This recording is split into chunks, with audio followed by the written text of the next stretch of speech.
The following podcast contains naughty language and ridiculous situations. Listener discretion is advised. Robert Eggers, a.k.a. Bobby Eggs, is riding high off the success of his Christmas Day spectacular, Nosferatu. And while there is no doubt we will be watching sometime in the future for our award-winning podcast, some light has been shed on what he was going to do next, if at all. Well, as you know, Guillermo del Toro is putting the final touches on Frankenstein, due later this year. Well, it turns out that the Eggman was going to be giving it a shot. He gave it a brief try, but it just wasn't working out for him. Eggers is thrilled for del Toro and is looking forward to his rendition of the Mary Shelley adaptation. But how would you people feel about Eggers' idea of Frankenstein? I mean, unfortunately, it's not going to happen. But think of the possibilities. And welcome to Trick or Treat Radio.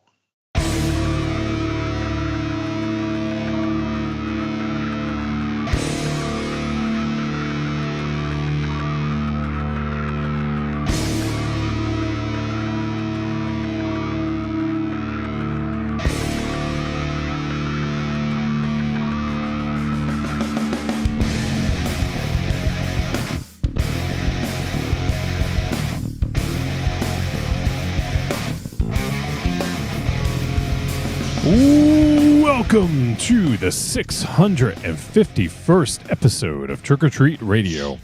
Trick or Treat Radio is a stake through the heart of pop culture and horror. We wade through the piranha-infested waters of streaming, VOD, and cult cinema in an attempt to find hidden gems to discuss so you can make informed viewing decisions. I don't feel like reading this right now. I don't know if this new shit's working. This is fucking Trick or Treat Radio, and you know, we're a bunch of assholes and we talk about films. Sometimes we don't. Sometimes we, I don't know, we just bullshit and make shit up. But on this week's show, we're going to be talking about a documentary. We don't often do documentaries, but we'll be talking about George A. Romero's Resident Evil, the film that never was, the game based on his work. And he tried to make a movie based on a game based on his own work, and it never happened. So we get to pick up the pieces of what never was. So we'll be talking about that. And in the intro here, we have some other topics that we can toss out there. There's obviously zombie media, zombie films and games. Although, I mean, that's been done to death. So we can talk about films that were never made. We could talk about video game adaptations into film, and there's a whole host of other sort of options that we can sort of dive into. And unfortunately, we're going to have a late addition to Coffin Corner that we'll talk about in a bit. But yeah. So anyways, your host for this episode, since I completely skipped some of the intro, is Monster Zero. Good evening. Michael Ravenshadow. Ambaleo. And myself, Johnny Wolfenstein. So we'll navigate these shark-infested waters, these zombie shark-infested waters with you. All right. So you know what? Like, we keep trying new shit in the show, and it's not working. So maybe there's no new shit that's going to happen on the show. Maybe we just don't do a format, and we make the show 20 fucking minutes, and then we're in and out, and then we're done. I would be very happy with that. What do you guys think? 20 minutes? I'm down for that. And if you're not down, sleeping, Raven Shadow, if you're not down with that. I got fucking 2 words for you. No, it's exciting. There was a lot of films that haven't got made that was supposed to. You know what I mean? Name one. I can tell you right now what he's going to go after first. Name one. I'm fascinated. What do you think? No. You say it first, and then I'll tell you. Yeah, name one. No. What? No, because you have a penchant for just changing your mind on the fly. So you go ahead. I got a name in mind. Raven Shadow, what's a movie that never got made? No, I have one. And I'm gonna fucking. It's in my mental envelope. Oh God. Did you seal it? Off your mental envelope a long time ago. You gotta lick it, baby. Lick that envelope. No, it's right here. It's sealed. It's fucking sealed. Well, come on, Karnak. What is it? Yeah. No, you go first. No. You're the one that brought it up. You thought it was so interesting. Just name one. All right, fucking Arnold Schwarzenegger's The Crusades. There you go. Look at that. Wow. And I'm proven wrong. It doesn't happen often, but I am proven wrong. Yeah. Yeah. Yeah. Oh, yeah. I thought it was going to be Jodorowsky's Dune. I mean, yeah, actually, I did too. I thought that was going to be your go-to. Because that's his go-to all the time. So it will be discussed tonight. I assure you. So, yeah, we're going to dive in and talk a little bit. But, yeah, I guess, we can start off there. What? What? No. What was Monsignor? Oh, yeah, I'm sorry. You did. I'm sorry. What? He was trying to guess what you were going to say. Yep, and I forgot he said it. So I apologize, Wolfie. For that or for other things? It's 20 minutes. I better get them in quick for a lot of things. Oh, shit. I forgot to open the chat. Hold on. Let me open the chat. So what are some others? What else you guys got in mind here? Films that were never made? Yeah. Well, there's Kevin Smith's Superman. True, with Nick Cage. Yep. Nicky Cage. Tim Burton Superman. Wait. That was a thing. Oh, wait. Is it Tim Burton Superman or Kevin? I thought it was Kevin Smith's Superman. He wrote the script. Yeah. Oh, okay. All right. Yeah, that's right. Yeah, so But it was going to be Tim Burton, right? Yeah. I remember that. Yeah. Okay, yeah. Yeah.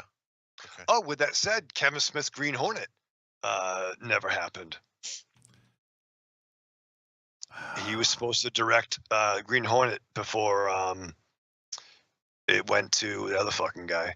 But then he was like, no, if I make a bad comic book movie, I can never complain about a comic book movie again. So he never did that. And Jodorowsky's Son of El Topo was supposed to be made. It never got around to it. But is that different? Like, did he start working on it? Because I feel like he's, from what I understand, I mean, you got to understand, this was about 20 years ago. So my memory's a little faded on this, but I think he started the idea of doing a draft with it, and he just never got around to it, I think.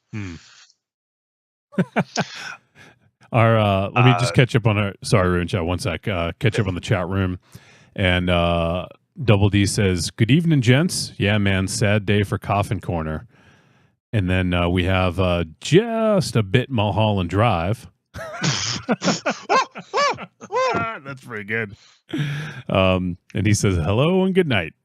And Double D also says the show should be 6 hours. So D votes for 6 hours. What do you think, Raven Shadow? Yeah. Yeah? You want to do 6 hours a week? Yeah. Well, I mean, not in a row. And then Double D also says Kubrick was supposed to do Napoleon. And I don't mean Dynamite. That'd be fantastic. Yeah, that's true. He was supposed to do Napoleon.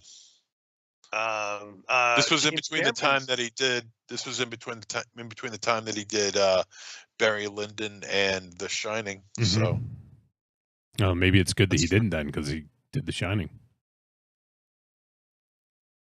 The Shining. I got one too. The John Carpenter's Escape from Earth. Oh yeah. Which I heard be rumored. I don't know if it's urban legend, but somehow that morphed into Ghost of Mars. With yeah. But I'm not sure if that's 100% true.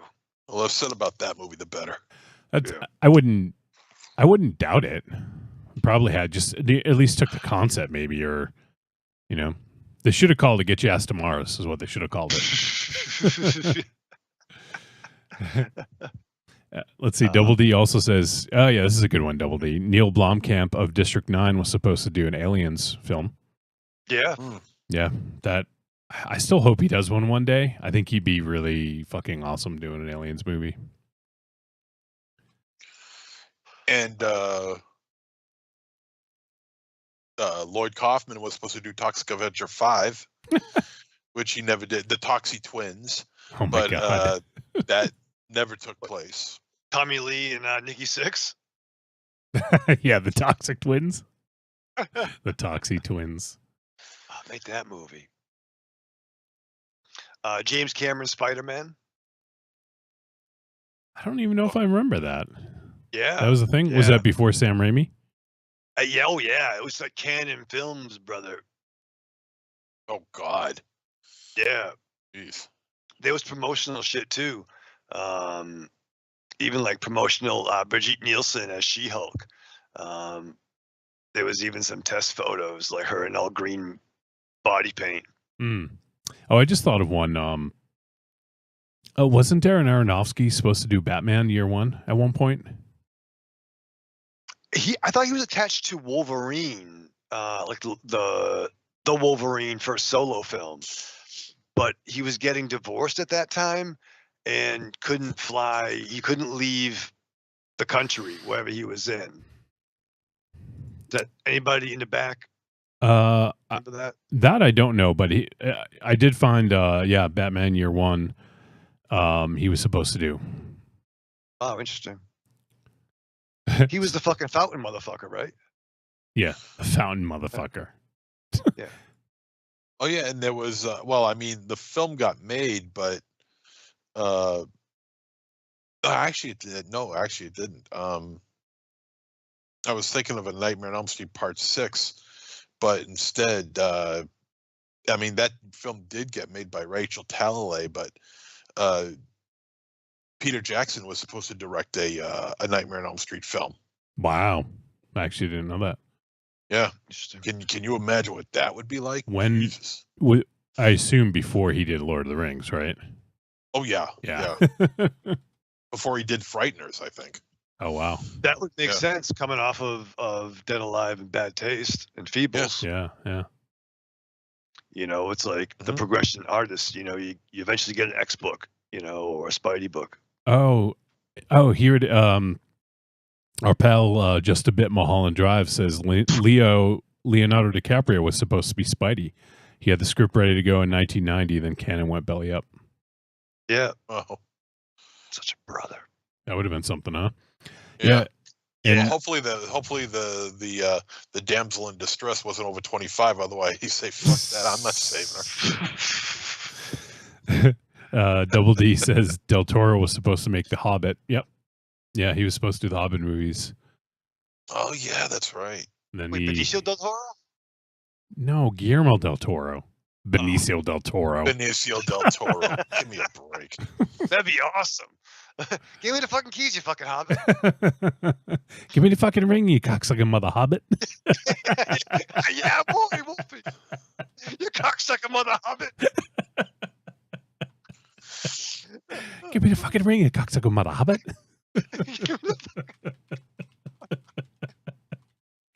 I picture all the hobbits like in a fucking lineup. That'd be fucking dope. Yeah. Frodo and fucking Samwise.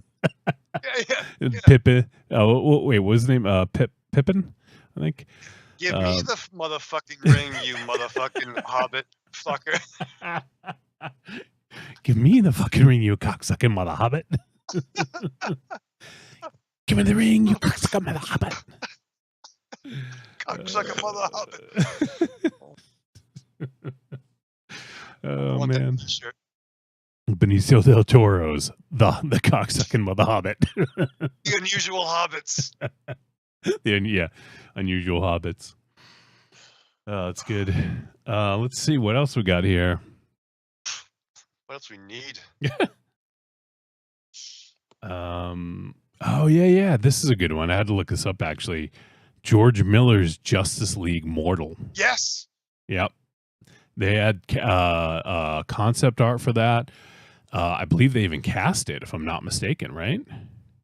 If memory serves, from an old Entertainment Weekly piece, it was going to be like Beowulf style originally, in one version. Oh, You know, like with Angelina Jolie. yeah. Oh, here. Okay, the cast would have included Armie Hammer, the fucking He cannibal, as was- Batman, Oh Yep. Christ! Adam Brody as the Flash, and Jay Baruchel as Maxwell Lord. Yeah. However, the 2007 writer's strike stalled the film, and Warner reconsidered their plans after the success of The Dark Knight. It's crazy. That kid from the OC, because of his character liked comic books, he became like the comic book, like nerdy everyman guy. Who, Jay Baruchel? No, the kid from the OC. Oh. Adam Brody? Whatever the fuck. Adam Brody. Oh, here's some other ones. It's funny. So this article was, let me see if we can find a year. I don't see a year on this article, but one of the movies listed on here actually got made. So this had to have been a few years ago. Number 18 on this list on Watch Mojo. Oh. What? I'm in my mind envelope. I'm gonna guess what it is. Go ahead. Oh. No, do you have to say it out loud? Freddy versus Jason. No. Oh. Francis Ford Coppola's Megalopolis, Oh. Megalopolis. which came out last year. So here it says, after making films like The Godfather trilogy and Apocalypse Now, Coppola was primed to make his science fiction magnum opus Megalopolis. The film would have followed an architect navigating political machinations while reconstructing New York City. The new New York would have been reminiscent of Fritz Lang's iconic city and metropolis. However, the film was shelved after 2001 when the tragic events of that year made a film about a ravaged New York much less palatable. Over the years, Coppola has hinted he would like to return and make the film, but so far it seems to remain a pipe dream. So that's pretty fucking funny because that ended up coming out. Yeah. Any good? I don't know. I'd like to see it. I haven't seen it yet, though. It tanked totally at the box office. Oh yeah, it did. Yeah. I mean, people just don't care about something like that at the box office. Yeah, I mean, it just plummeted. It went nowhere. Oh my God, The Lord of the Rings starring the Beatles. That'd been fucking dope. That would have been fucking Long before Peter Jackson or even Ralph Bakshi adapted the epic fantasy novels, there were plans to adapt The Lord of the Rings into a musical starring the Beatles. I am the Frodo. I am the Hobbit. Oh yeah, here's the one you met. Here's the one you mentioned, Raven Shadow. Paul Verhoeven's Crusade, starring Arnold. Yeah. Oh, David Fincher's Queen biopic. Yeah. Oh, Quentin Tarantino's The Vega Brothers. Yeah. Yeah. I bet we're gonna see that novelization. Might, yeah. Oh shit, I forgot about Nick Cave's Gladiator 2. Nick Cave was going to do a sequel to Gladiator. But the funny thing is Gladiator 2 just came out, right? Yeah. Yeah. Very timely. So that was the movie that sold 1 million DVDs, but how relevant is that? Let's see. Ridley Scott's Blood Meridian. Yes. Which is a novel. Oh, yeah, I do remember this one, actually. Peter Jackson's Halo. Yeah, that's right. Yeah. Yeah. Wait, look, the video game? Yeah. He was supposed to do Halo. And now that I think about it, Peter Jackson was supposed to direct A Nightmare on Elm Street 6. Oh, okay. Now that I think about it. So. Yeah. So, I mean, we could keep going on and on. I mean, there's a bunch. I mean, we have our buddy Steven Scarlatta has a podcast dedicated to this sort of thing. The best movies never made. Oh, also. And there's so much shit on there. That's where I got some of my early sources, too. So, yeah check out that shit. Also, speaking of that one, I saw that they had just posted this before. I think they've talked about it on the show, but I saw Steve posted the front page of the script to Rob Zombie's The Crow. Oh, So he was yeah. supposed to do the third Crow movie. I forgot about that. Yeah, and that's great. I believe they're actually going on a little bit of a hiatus, not hiatus, but like a mixed schedule because they got some projects coming up. You know, the boys are killing it over there. Yeah, I mean they're both really busy. I know I can't. I feel like a jerk. I forget his co-host's name, but he is like he did like the Sonic movies, I think, or I think he wrote the Sonic movie. So let me see if he probably worked on the third one. He did, yeah. I think Yeah, he wrote, Josh Miller, that's his name. Yeah, Yep. Yeah, he wrote the Sonic films. What else has he done? He's written about. Oh, he wrote Violent Night. That's right. The movie we did. Yeah, Amy's got a bunch of stuff under his belt. Let's see if there's anything else we would have. He did a lot of TV stuff before that, but like TV movies and shorts and stuff like that. But yeah, I mean he's now Sonic was his fucking break, his big break. Crazy, right? Small independent film. Yeah, exactly. But yeah, it's a great podcast. So yeah, check out Best Movies Never Made. I mean, even if they're not active every week now because they have stuff going on, there's a bunch of stuff out there. For sure. Yeah, if anyone else has any others in the chat, just feel free to toss them out there. And just a bit Mulholland Drive said, I thought you said Beowulf, and all I could think was that's a hell of a Baywatch spinoff. Isn't that Beowulf? Beowulf? Is that what you said? Beowulf? Yeah, Beowulf. B.A.? The one with Angelina Jolie. B.A. Baracus. B.A. Baracus Wolf? Yeah.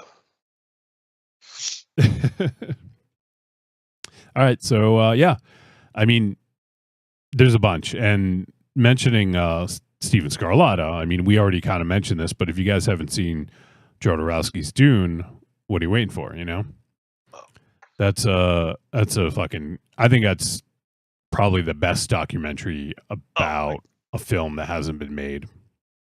My biggest criticism about it is that it wasn't 3 more hours. I thought you were going to say your biggest criticism about this movie we're going to talk about today was that it wasn't Jodorowsky's Dune. We will get to that, Wolfenstein. We will discuss this film. And you know what? Let me say off the top here, or kind of near the top, because MZ brought it up in his introduction. But MZ, Nosferatu will be hitting VOD sooner than you think because we're doing it next week on the show. Oh! So it's going to be hitting on January 21st, so on Tuesday. So we'll have 2 days to get to it before we do the show, but that'll be enough time. We usually watch, I mean, you guys usually watch movies on Tuesdays or Wednesdays anyways, right? Sometimes Thursdays. Yeah. I was trying to cover for you, Raven Shadow, but Thursday evening. sometimes Thursday at 6:45 p.m. when the show starts at 8. Sometimes right now. I so much miss when we used to have it on in the studio. Like, that was the best. Because it would remind you of what happened, or because you didn't see it all? Both those answers are true. And first time Mike, he just popped in. What's up, first time Mike? He says, evening family. It's a sad day in Milwaukee because of the passing of Bob Uecker. Yes, it is. Yeah, we'll get to that in a sec. We're going to do a coffin corner here. And just a bit Mulholland Drive said, will Count Orcock be there to review it? That's interesting. I don't know. I'm sure we'll see him coming, though. Like a fucking Gallagher show. Yeah. First 10 rows have to wear fucking tarps. Yeah, what the fuck? All right. So, MZ, I guess we might as well go to the sad news. So, let's do a coffin corner here. Yeah. It's been a rough week, and especially today. Well, to start it all off, let's go with one that kind of got overlooked. Director that passed away a few days ago, Janot Zwark. He directed Jaws 2, and he also directed Somewhere in Time, the Christopher Reeve, Jane Seymour joint. And what I love about that film is that there's the photographer who takes the picture of Jane Seymour, who Christopher Reeve's character falls in love with, is taken by none other than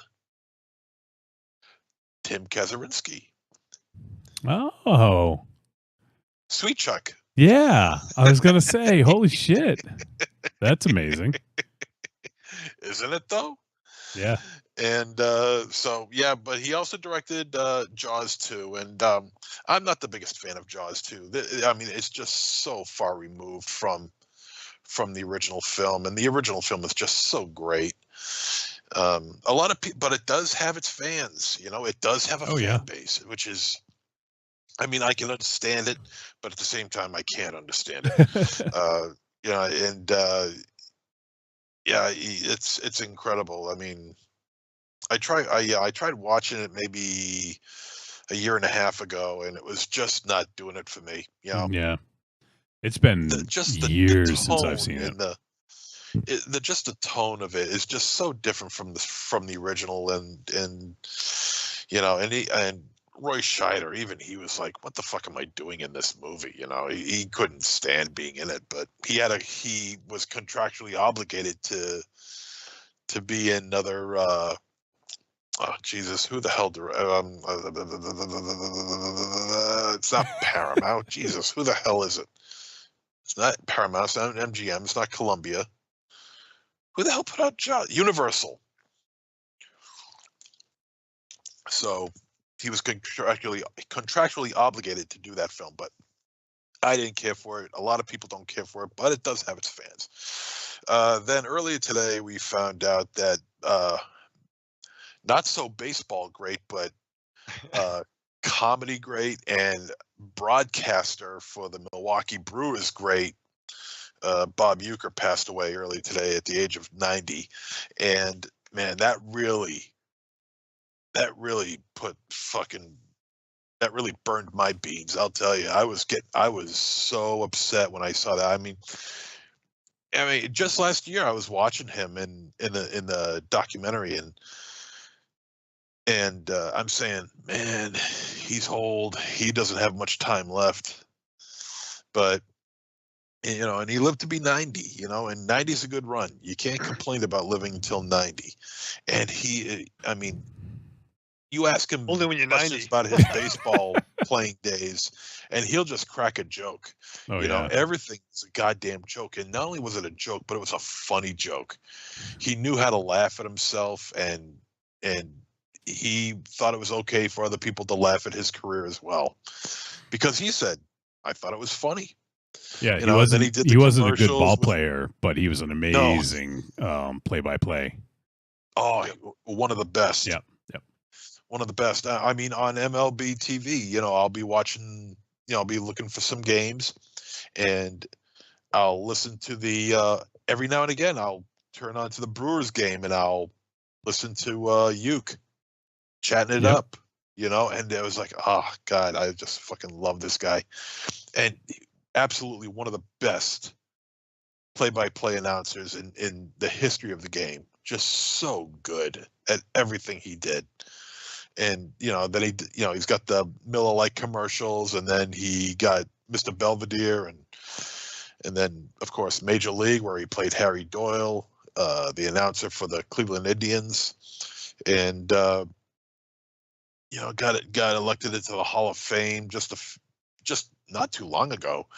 And he was just yucking everybody up. Everybody was just rolling in the seats laughing at this guy because he was just so entertaining. Yeah.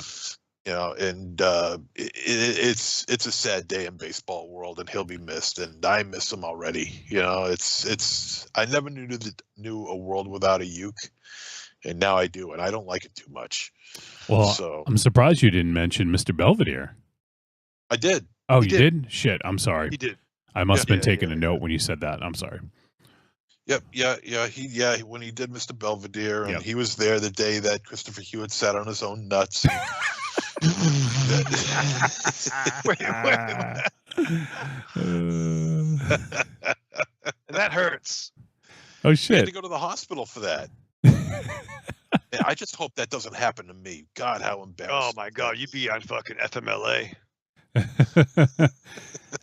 It's funny, Raven Shadow. I'm looking at Bob Euchre's filmography, and he voiced himself on Teen Titans Go on one episode.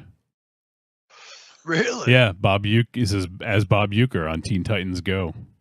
I'm gonna Oh, that's fucking funny. find that. It was let's see, season 5, episode 17. Oh shit. It's That's great. Burb Day, BBRB Day, Burb Day. All right. So there you go. Yeah, it's I mean, I understand like he's mostly known as a baseball guy, but like you said, MZ, he definitely transcended into pop culture. Oh yeah. And almost everyone knows who Bob Euchre is. You know. Yeah, up he to a appeared certain on Johnny age. Carson more than 100 times. Yeah. Yeah, More that's than true. anybody else. That's crazy. Wow, really? That's pretty nuts. It is crazy when Yeah. you think about it, because the guy, I mean, I was watching a small little memorial to him on TV earlier, and there's old footage of like Hank Aaron saying, the guy couldn't, I wouldn't go to him for hitting advice, but if I needed to be cheered up, Uke's the guy. And of course, did you mention WrestleMania? No, didn't mention WrestleMania, Oh. but So there's that connection as well. Was it 1 or 2 he was or at 3? WrestleMania 3 and 3. 4 Okay, 3 and 4. Oh wow. with the infamous would you mind getting your foot off my shoulder, and Arnold Andre the Yeah, Giant just starts Choking shaking him. Yeah. Yeah. And first time Mike says, plus I loved Euchre doing the court report in the movie Fatal Instinct. Oh yeah. Yeah. That's crazy. Yeah, hell of a guy. Nicest guy, they always say. Everybody says he's a hell of a guy. Very nice guy. Yeah. And yeah, I mean, the Brewers, I don't know what the Brewers are going to do. I mean, I'm sure they had some sort of plan for when this time was about to come around, because he was 90 for crying out loud. But Was he doing all games, or was I think he was doing he a was still, short schedule? He was still calling them. He was doing He every was game. still calling. Wow. Okay. I think just the home games. Yeah. Okay. I thought he had an abbreviated schedule. Yeah. Yeah. So I'm sure they have something in place for someone, but yeah, it's a shame. It won't be the same for any Brewer fans Yeah. listening to games now.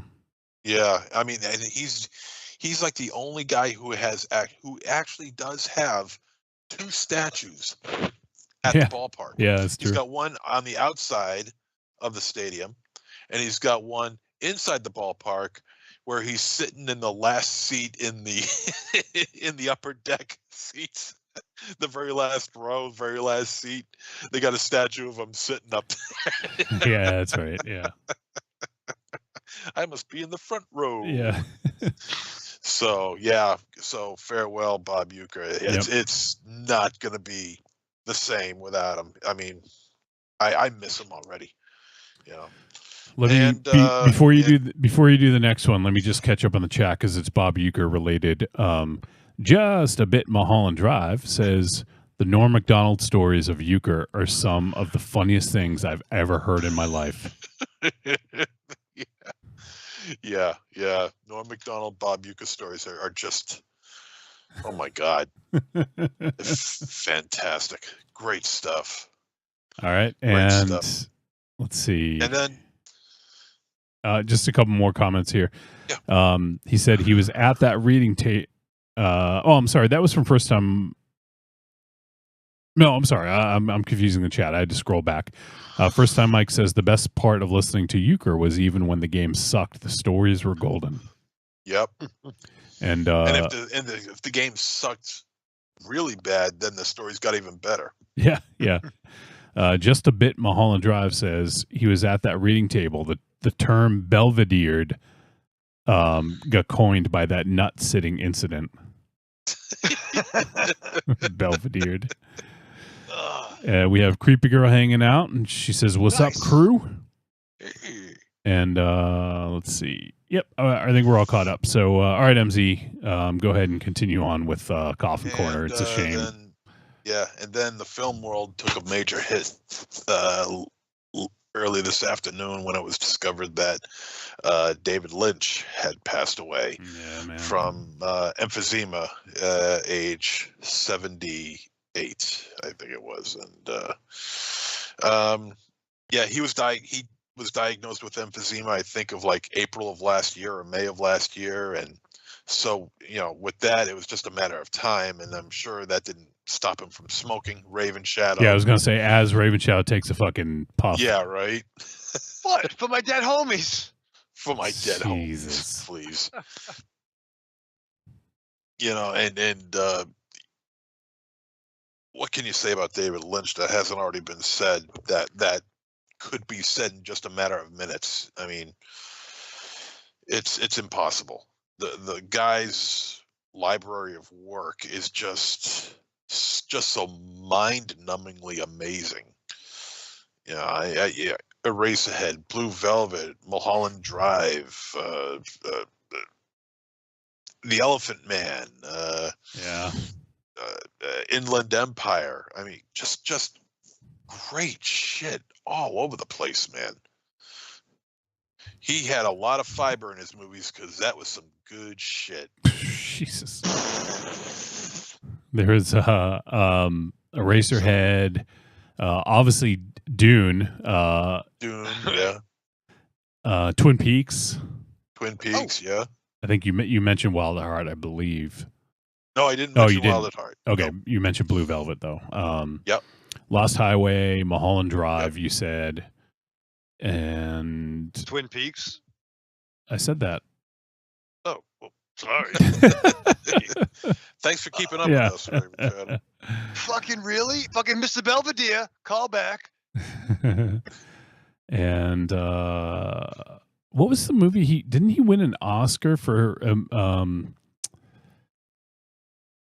shit, what was the fucking name of it? It was like late 90s, I think. My Uncle Oscar, the Moocher. That would probably be Lost Highway, I think. No. No? Oh, I'm looking at his writing credits. That's why I'm not seeing it. Director credits. Here we go. It was like something story. Crime Story. No. Straight Story. That's it. The Straight Story. But did he win or was he nominated? I can't remember. He was nominated for Oscar for that one. Okay. And am I right? Speaking of callbacks, he was briefly tapped with doing Return of the Jedi. Was he? I think so. I think you might be right. At least he was discussed. I don't know that it was discussed. Yeah. Somehow his name was in the mix, I think. That would have been Dune instead.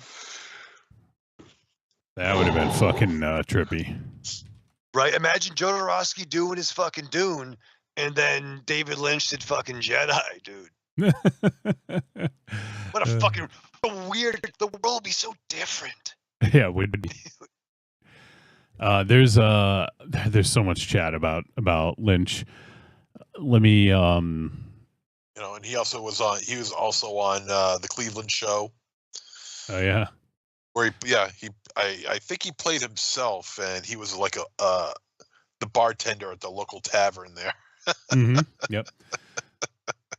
Let's see. Couple Creepy Girl says as he lights a cig. Yep, we were talking about emphysema. Yeah, Raven Shadow's lighting up. Marion says Raven Shadow looks good, well lit. Yeah, I agree. Look at that. Marion coming through again, Raven Shadow. You fucking don't even know it, dude. Just a bit. Mulholland Drive says we lost a god today. Double D has a gif of Dr. Evil pouring out some for his dead homies. Thank you. First time Mike says, with David Lynch, Dune got me in and Twin Peaks kept me for decades. Marin says, I saw Inland Empire in the theater. It was horrible. I didn't like it. I've never seen Inland Empire. I've heard back and forth on that, good and bad. Just a bit Mulholland Drive says, now I can't stop thinking about Lynch directing an episode of Mr. Belvedere. Oh, shit. A lot of people will get Belvedered, I bet. Yeah.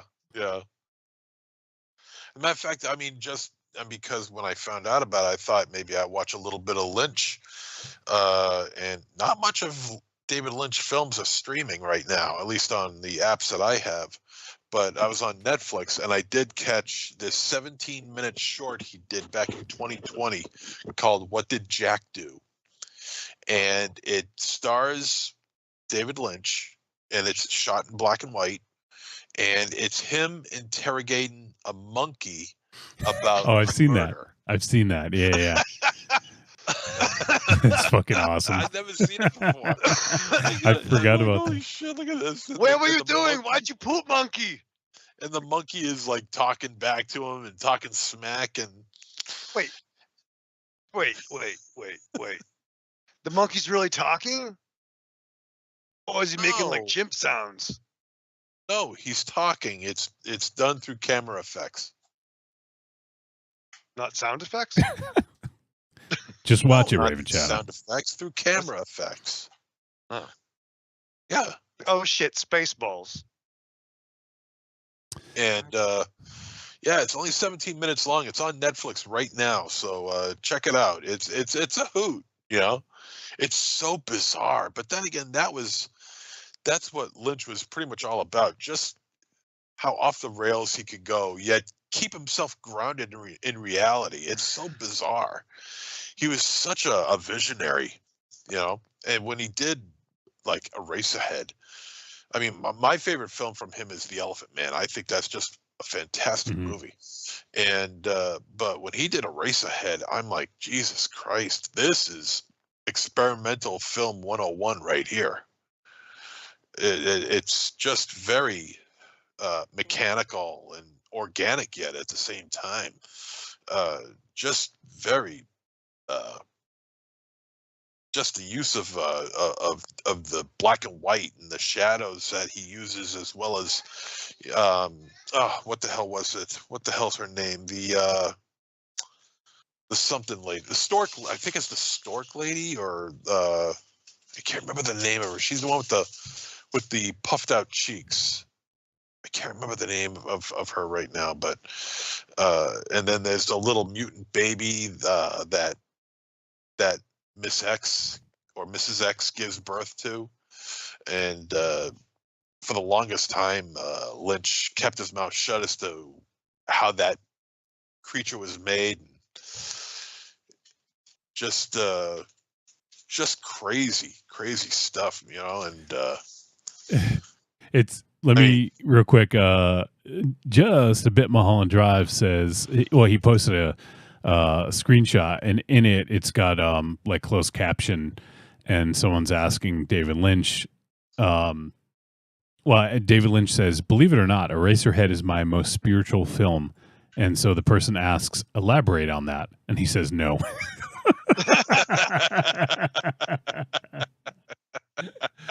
And then there's the famous video blurb of how he feels about watching movies on the phone. iPhone. Oh yeah. Play that up. Can you boot that up? Because I think so. It's like 30 seconds long, but it is brilliant, and it's brilliantly funny, and how he perceives people watching movies on their iPhones. It's hysterical, but it's so blunt and so simplistic in what he's saying. But it's the words that he uses that just makes me laugh out loud. Does like it make crazy. you lol out loud? It does make me LOL out loud. I did find it. Hold on. Let me catch up on the chat though first. All right. And Marion said Radiator Lady, the Pixies cover. That's it. The Yes, song. the Radiator Lady. That's it. Yes. Thank you. Thank you. In heaven, everything is fine. In heaven, everything is fine. Yeah. All right. Here's Lynch. Now, if you're playing the movie on a telephone, you will never in a trillion years experience the film. You'll think you have experienced it, but you'll be cheated. It's such a sadness that you think you've seen a film on your fucking telephone. Get real. Oh, somebody did it like an iPhone commercial. That's why there's music there. And at the end it says iPhone. But I like the fact that he uses the word telephone. You know? Yeah. He brings Fucking it down to its telephone. basic point, and it's just to make the emphasis on the idea of watching a film on this just that much more idiotic, and I'm not gonna lie, I've seen movies on my phone before, but you know what, I don't watch movies on my phone that I have not seen before. I watch movies that I haven't seen before. Wait, am I lost here?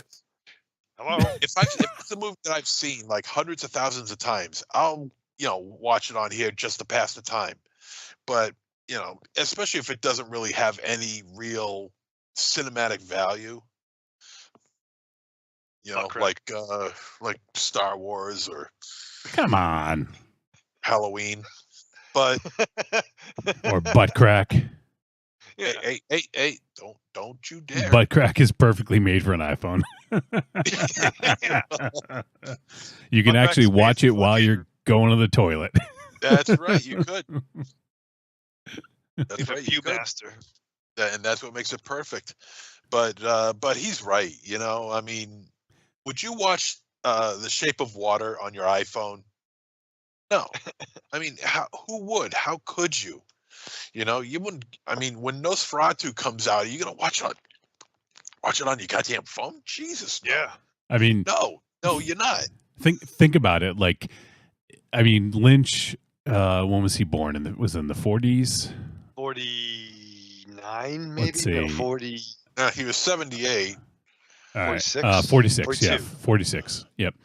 So imagine growing up in late 50s, and he's like, 14 years old, and he's thinking, I want to make films. He's like thinking about being a filmmaker, and like going to the theater and like seeing it on the big screen, and like the whole deal.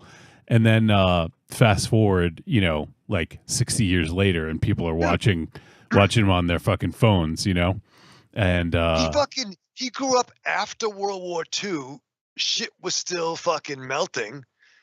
You know what I mean? The moon landing, Kennedy. He's seen so much of the world. And now you pricks are watching movies on your telephones. But that's what I love about him, is that he uses that phrase telephones. Right. I mean, it's not a telephone. I mean, yeah, it is, but it's not. I mean, but I like what how that boy mean a telephone? It's a cell I like how phone. he diminishes. Telephone.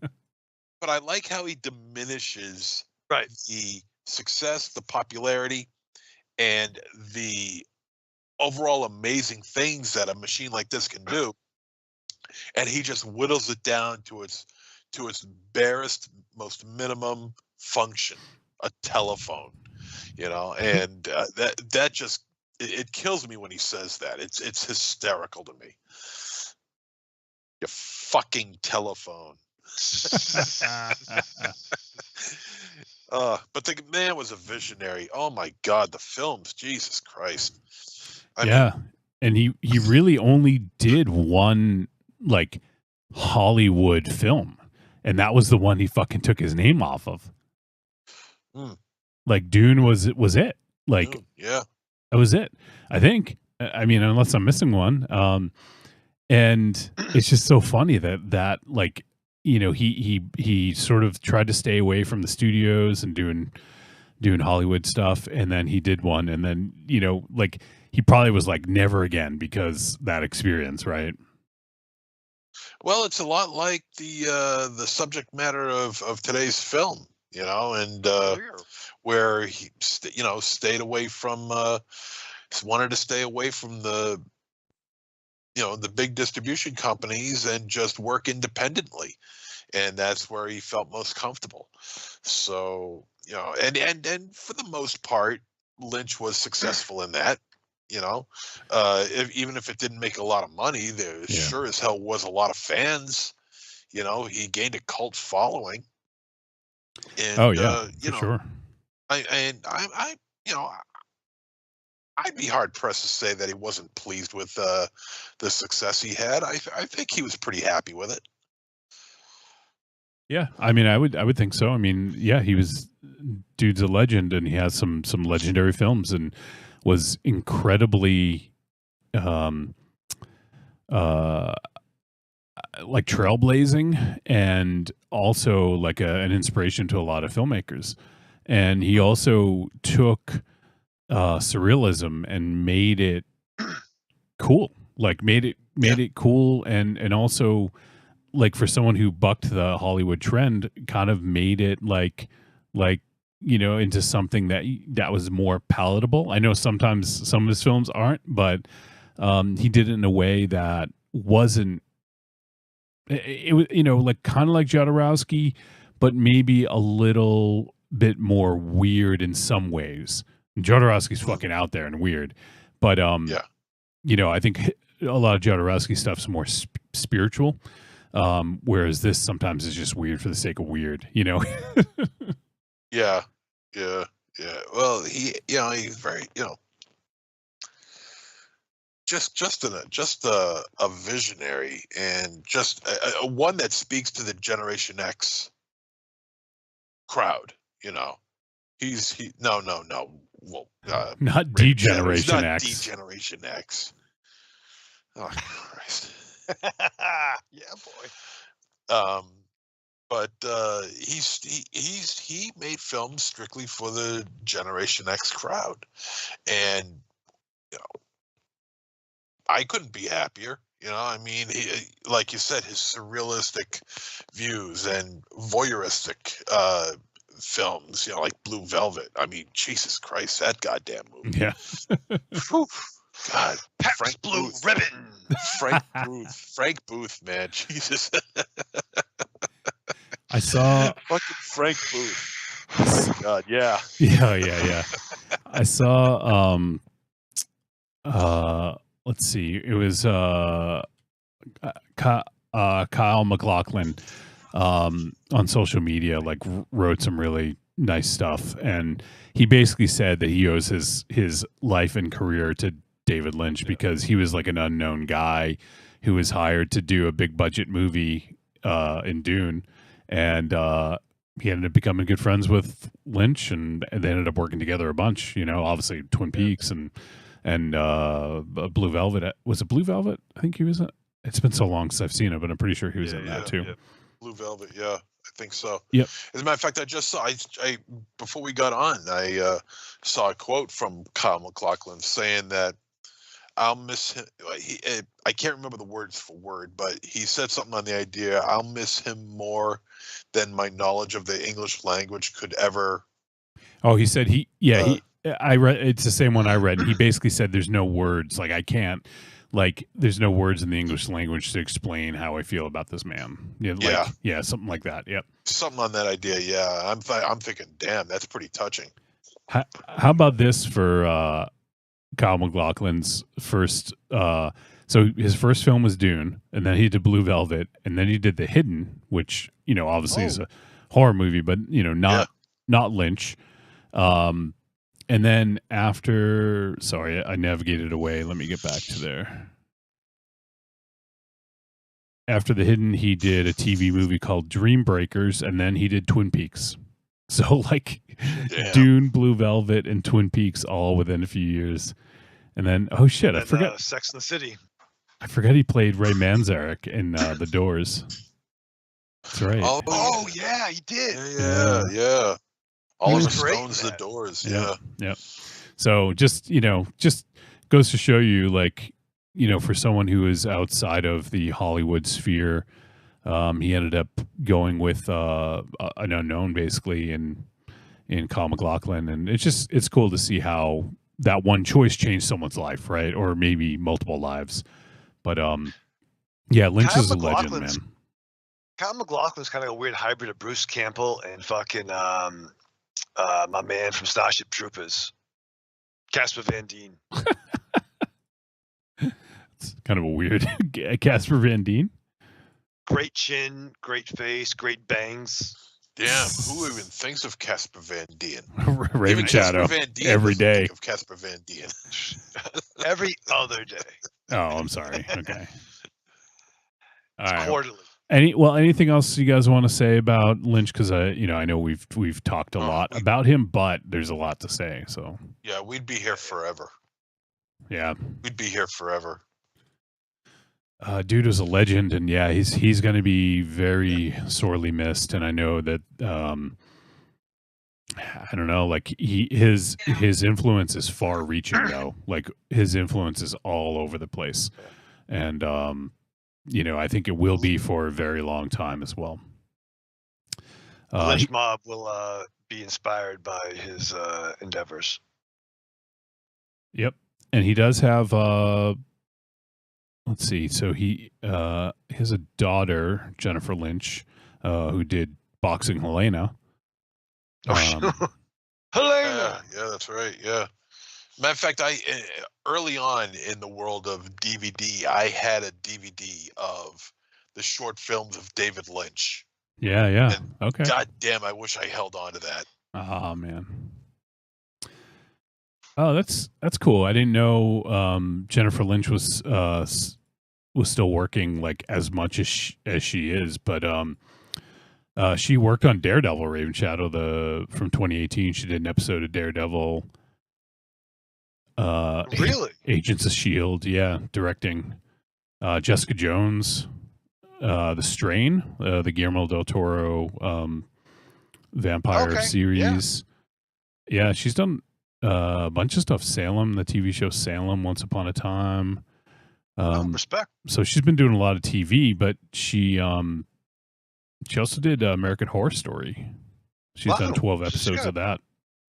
Oh shit, she's got a pedigree. Yeah, for sure. She has a lot of credits under her belt. Boxing Helena was fucking, wild. Wild. A little chip off the old man's block.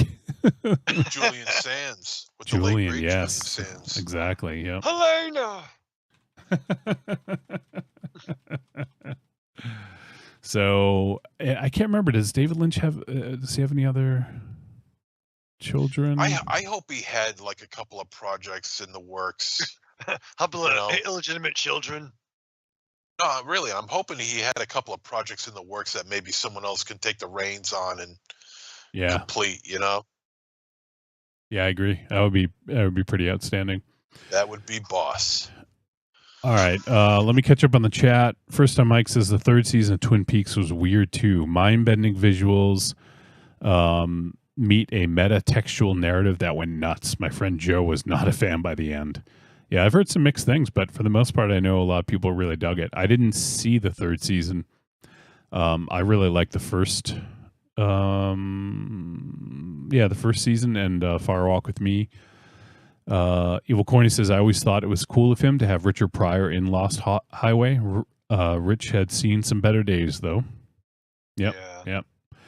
And Marion says, I have a close and personal relationship with the character of Frank Booth. No, I will not elaborate.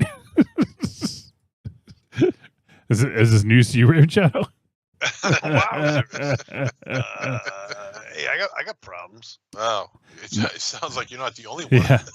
And then Marion says, that beer is going to get warm. One thing I can't fucking stand is warm beer. Makes me fucking puke. And then, first time Mike says, Heineken, fuck that shit. Pass Blue Ribbon. PBR, baby. And he says, Boxing Helena with the late, great Julian Sands. Yep. Yeah. Helena. Helena. So there are other Lynches. There's 4 kids: Austin Jack Lynch, Riley Lynch, and Lula Lynch. Let's see. Austin Jack Lynch was born in 1982, and it looks like he's acted, has directed a couple things. Nothing, not too much. Wasn't there a story about him where he saved like 8 Woody Woodpecker or 5 Woody Woodpeckers from a gas station? I saw that. Yeah, it was like stuffed animals. Yeah, and he like chilled with them. Yeah, they were like his support fucking stuffed animals. Until someone asked him about him, and he said he had to get rid of them or something. They're not with me any longer. Contractually obligated to get rid of them. Looks like Riley Lynch, his son, might be a musician. I don't know if we know what band he's in. You know, John Williams' son was lead singer of Toto. That's fucked up. Yeah, I knew that. We talked about that, I think. No. What about Richard Lynch? Is he, no? I love Richard Lynch. Yeah. Yeah, I'm not going to keep looking. Actually, I want to get a move on here. We're going down a rabbit hole that will never end. That will never recover from. And we do have a movie to review. We do a documentary, actually. Yep. All right, so I think is that it for the Coffin Corner, MZ? Yeah, that's it. I mean, if we just keep talking about Lynch, we're just not going to stop. Because I mean, you can talk about him for hours and not even be close to done. Yep.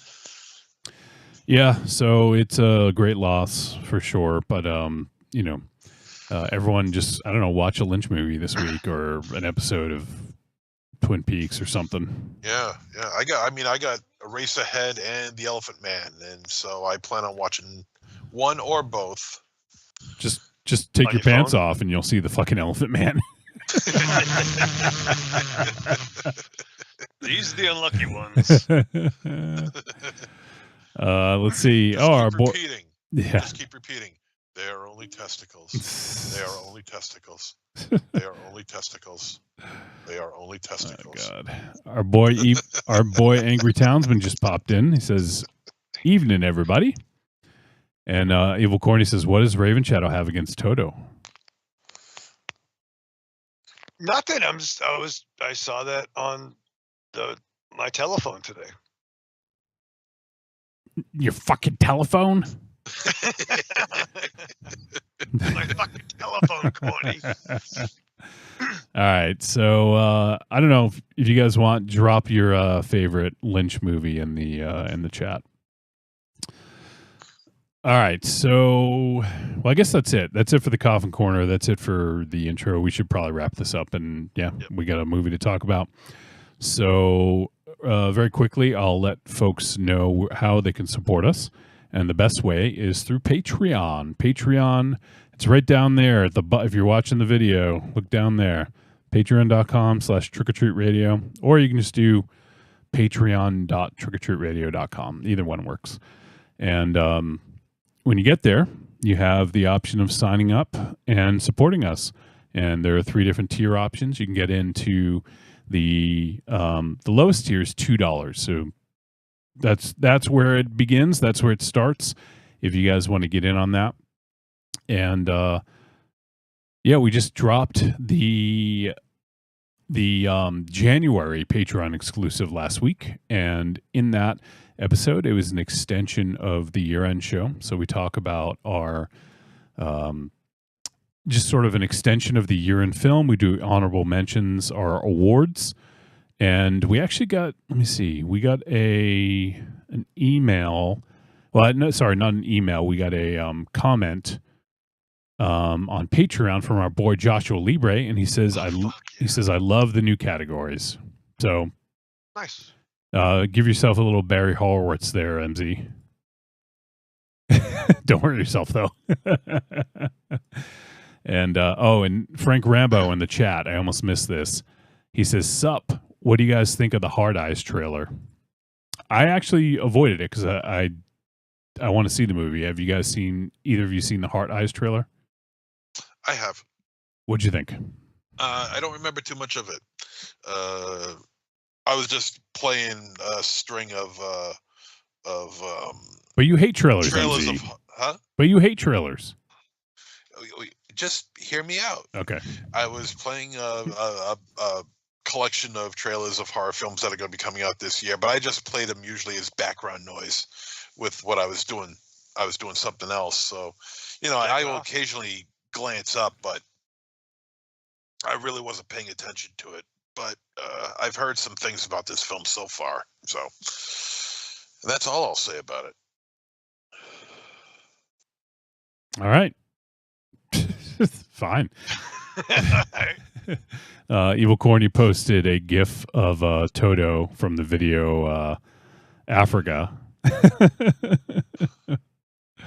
Toto 2? And Angry Townsman says, saw the trailer tonight at Wolfman for Hard Eyes. Seemed kind of generic to me. All right. Yeah, well, I will check it out. It is going to be popping up in theaters for Valentine's Day, I believe. So probably be out on VOD shortly after. It might be something we do. Angry says, interesting gore in the trailer. Hopefully not the best bits shown. Yeah. That's MZ's biggest fucking bugaboo with trailers. Hey, I've been justified. Don't give me any of that crap. I've been justified. All right. Let's see. So yeah, if you guys want to support Patreon, there you go. Patreon.com/trickortreatradio. Give it a look. We also have a couple other ways you can support on trickortreatradio.com. Go to the front page and you can scroll down, look for the Amazon logo, click on it. It's going to bring in Amazon. It's going to input our affiliate link, and everything you buy gets attributed to us. So we get a tiny little cut. So it's another way to help. If you just use Amazon, just use our link. And finally, the greatest hits of Trick or Treat Radio volumes 1 through 3 on trickortreatradio.com. Just click on store and you'll find them there. All right, Raven Shadow, why don't you lead us to break? While you take a huge gulp of whatever you're drinking. Yeah, fucking water. Okay. Yeah, I'm sure it's water. Yeah. Raven Shadow's like fucking Pabst Blue. Diluted. Pabst Blue Jesus. He turns water into fucking shit. What was that beer you used to drink? What was your favorite? Rolling Rock. Rolling Rock. That's it. Yeah. I was called it Rocky. It's beer diluted in vodka, or water diluted in vodka. He turns water into Rolling Rock. I'm just very laughing much. I'm very laughing much. I don't know why I became Cousin Balky all of a sudden. Pabst Blue Jesus. Pabst Blue Jesus. That's my new alias for hotel rooms. So that'll be your new Skype name. Yeah. AKA Pabst Blue Jesus. If you could figure out how to change your name. I just realized I was in a chat and I realized my name was spelled wrong. Whatever the fuck. Hey, fucking strap on. What? Jesus, all right. Let's do it. Let's just strap it. Right. Strap it. You go through your week with the same old routine. What you really want is some blood and thunder in your life. Well, friend, you found it. The Cromcast is an adventurous journey through the history of two-fisted pulp stories. With your hosts, John, Josh, and Luke. We have action, horror, and adventure, all through the lens of pulp luminary Robert E. Howard. Don't just stay in your ordinary life. Find your pulp life at thecromcast.blogspot.com. The Cromcast. The Cromcast. The Cromcast. A podcast for the barbarian at heart.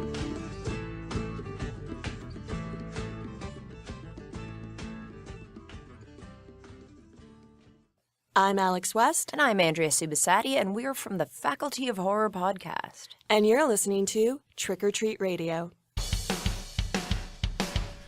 Greetings! We are the Retro Reductopus Cephala Podcast, a bi-weekly show that celebrates all the things that made growing up awesome. He's right. We wax philosophic about lots of geeky crap like old video games and movies, toys, cartoons. I don't know, help me out here. Music, pants, quoting video games that don't have dialogues, shabibans, tasty news, Unnecessarily long Japanese onomatopoeia. butt breathers, uncomfortable nature facts. or how to install a Samouflage. And unlike all those other podcasts, we at Retro Octopus have an exciting rotating host schedule. Do we? We sure do. So, if you didn't like the guy flapping his gums this week, Like me. worry not, gentle listener. Next week we'll have a whole new host. Of problems. Hey, they might still suck, but they'll suck differently. And you know what's really cool? Retro Reductopus is part of the Inebriard Podcast Network, with new episodes out every Tentacle Tuesday. Which is like every other Tuesday. We named it. Anyways, you can listen to us at iTunes, Google Play, Spotify, Stitcher, or straight from the tab reductopus.buzzsprout.com. I could be standing outside a woman's prison in a fistful of 50s and a bouquet of dildos, and no woman would come near me. Did you say a bouquet of dildos?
And we have returned on Trick or Treat Radio.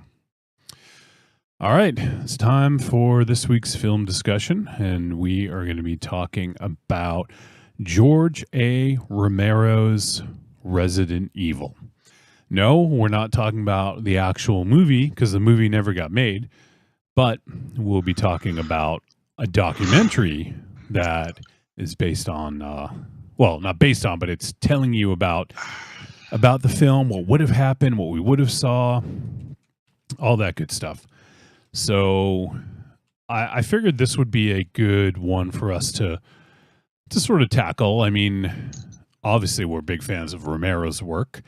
And I am a big fan of Resident Evil, the video games. Although, you know what? Like, I would say I'm a fan of the first one. Because I've played the first, second, and third, I believe, and then it's spotty. I think I played the fifth one. I don't know. It was the one where it took place in Africa, I think. That's the fifth one. Okay, that's what I thought. Yeah. And that one was real cool. And I know some of the others that have come out even more recently are also very well reviewed. So let's see. Yeah. Okay. You're right, MZ. It was the fifth one. Yep. Okay. So it just seemed like it was a good one for us to try to tackle here. Big fans of Romero's work. And there was some cool stuff in this. I actually didn't know a lot about his version of Resident Evil. I remember hearing about it back in the day in the late 90s. I think it was like 98, 99? I think that's when it was around 98. Yeah. Yeah. And back then you would get your news from, or at least I would, from Ain't It Cool News. And they were on this, they were talking about it, and you know, they even referenced some of the stuff from Ain't It Cool. But George A. Romero's Resident Evil just got released very recently, 2025. It is 110 minutes. It's a documentary directed by Brandon Salisbury. And so it features some archive footage from Romero and some of the other talking heads. We have Norman England, Matthew Blasey, Ben Rubin, James Rolfe, Christian Starvakis, Pat Jenkowitz, George Demick. Do you know George Demick, MZ? Did you know him? He was the guy who did because he ended up he was the one who sort of befriended George, and he ended up taking him on as like a apprentice. Protege. Yeah. No, Okay. no, I didn't know him. No. Okay. He's done a few movies, so But low budget. Christian Stavrakis, that is Tasso Stavrakis' brother. Well, they mentioned that in the documentary, but that's I mean, how many Stavrakises can there possibly be out there, you know? Mhm. But Tasso worked with George and Yep. Tom Savini quite a bit. Yep. And just wanted to also mention John Wrightson. That was cool to have Bernie Wrightson's son in this. It just added a nice little sort of air of prestige, I think, because Bernie is a fucking man. Oh, so yeah. great to see that. And also one of the designers on Resident Evil, Kenichi Iwao, I think is how you pronounce it. And even had one of the actors from the original Resident Evil game when they had the sort of like the cutscenes, Charlie Krislavsky. So pretty good. It also Jim Crut, MZ, who was in Dawn of the Dead. He was one of the zombies, I believe. Yeah, helicopter zombie. That's right. Yeah, helicopter zombie. Also, some other like I think there's some podcasters, James Rolfe from Cinemassacre, things like that. So a pretty good smattering of people that were interviewed for this, and I don't necessarily need to read it because it's a documentary, but I'll read the synopsis anyways. A documentary that brings to light the vision that director George A. Romero had for an adaptation of Resident Evil, using newly filmed interviews with those who were there, and unravels the secrets behind why it was never produced. All right, so let's jump in and give a little first impression here. Let's start with MZ. Okay, well, you know what? It's funny. It's incredible how the single change, the change of a single digit can change a whole bunch of shit. You know, in 2024, we had more great horror films coming out than years past for a long time. And hell, even the last two films that we reviewed ended up in my top 13. So it's crazy to think that once we hit 2025, things have been starting to go downhill. And because right now I have two tricks, okay, and this one I'm not feeling all that hot about. It's about time that somebody tackled this project, you know, because I'm sure you, myself, everybody, millions of fans out there, George fans, RE fans, want to know the story about why George never got the gig that he should have had from the very start. And it is comprehensive. There is a lot going on here. But the problem that I have with this documentary is the structure. We'll get into that part of it, but like I said, I think it's about time that this story took note. I remember way back in the day, 25 years ago, roughly, that when this went down, all I had to, you had the internet at that point, Wolfie. I didn't even know what the internet was at that point. And And so all I had to go on was rumors and magazine articles.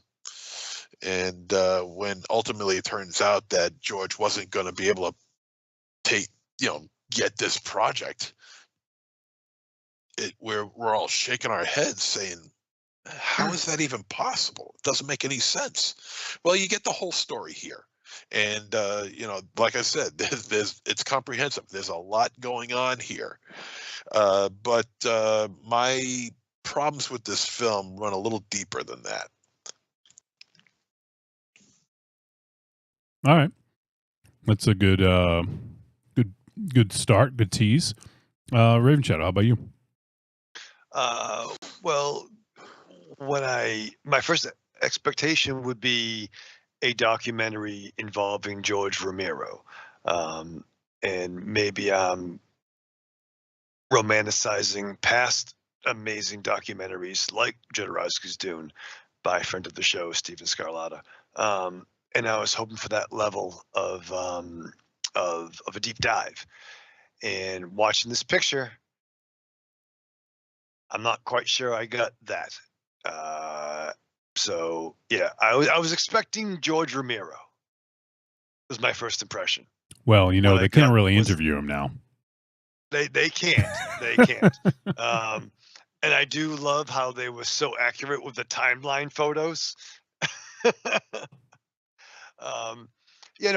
My first impression was I was expecting a George Romero centric documentary, and I didn't get that.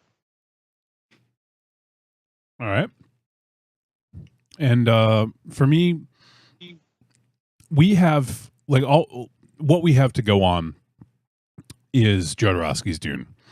Now, maybe there's some other documentaries about films that were never made, but as far as we're concerned, that's the documentary. And this film, the director even mentioned that he was inspired by that. So Brandon Salisbury was inspired by Jodorowsky's Dune. And, I would like to see a trend like this continue. I think the cool thing that we got in Jodorowsky's Dune, and I don't mean to compare this to that. Right. But it's the only other comparison we have on this show that we've done. So I am going to compare it a little bit. And I think the thing I really enjoyed about Jodorowsky's Dune, obviously Jodorowsky was able to be interviewed, which is great. And we, obviously the director didn't have the ability to interview George because he's passed and he's been gone for a couple of years now. But with Jodorowsky's Dune, what I thought was really cool about that was being able to see some of the storyboards and kind of being able to get a sense of what the story would have been, right? I thought that was really great. Now, they did film, I believe, now I'm not actually sure, I think they did film some new footage for this to make it appear like it was Romero's Resident Evil. Did you guys get that sense, especially at the beginning? Fuck yeah. Okay.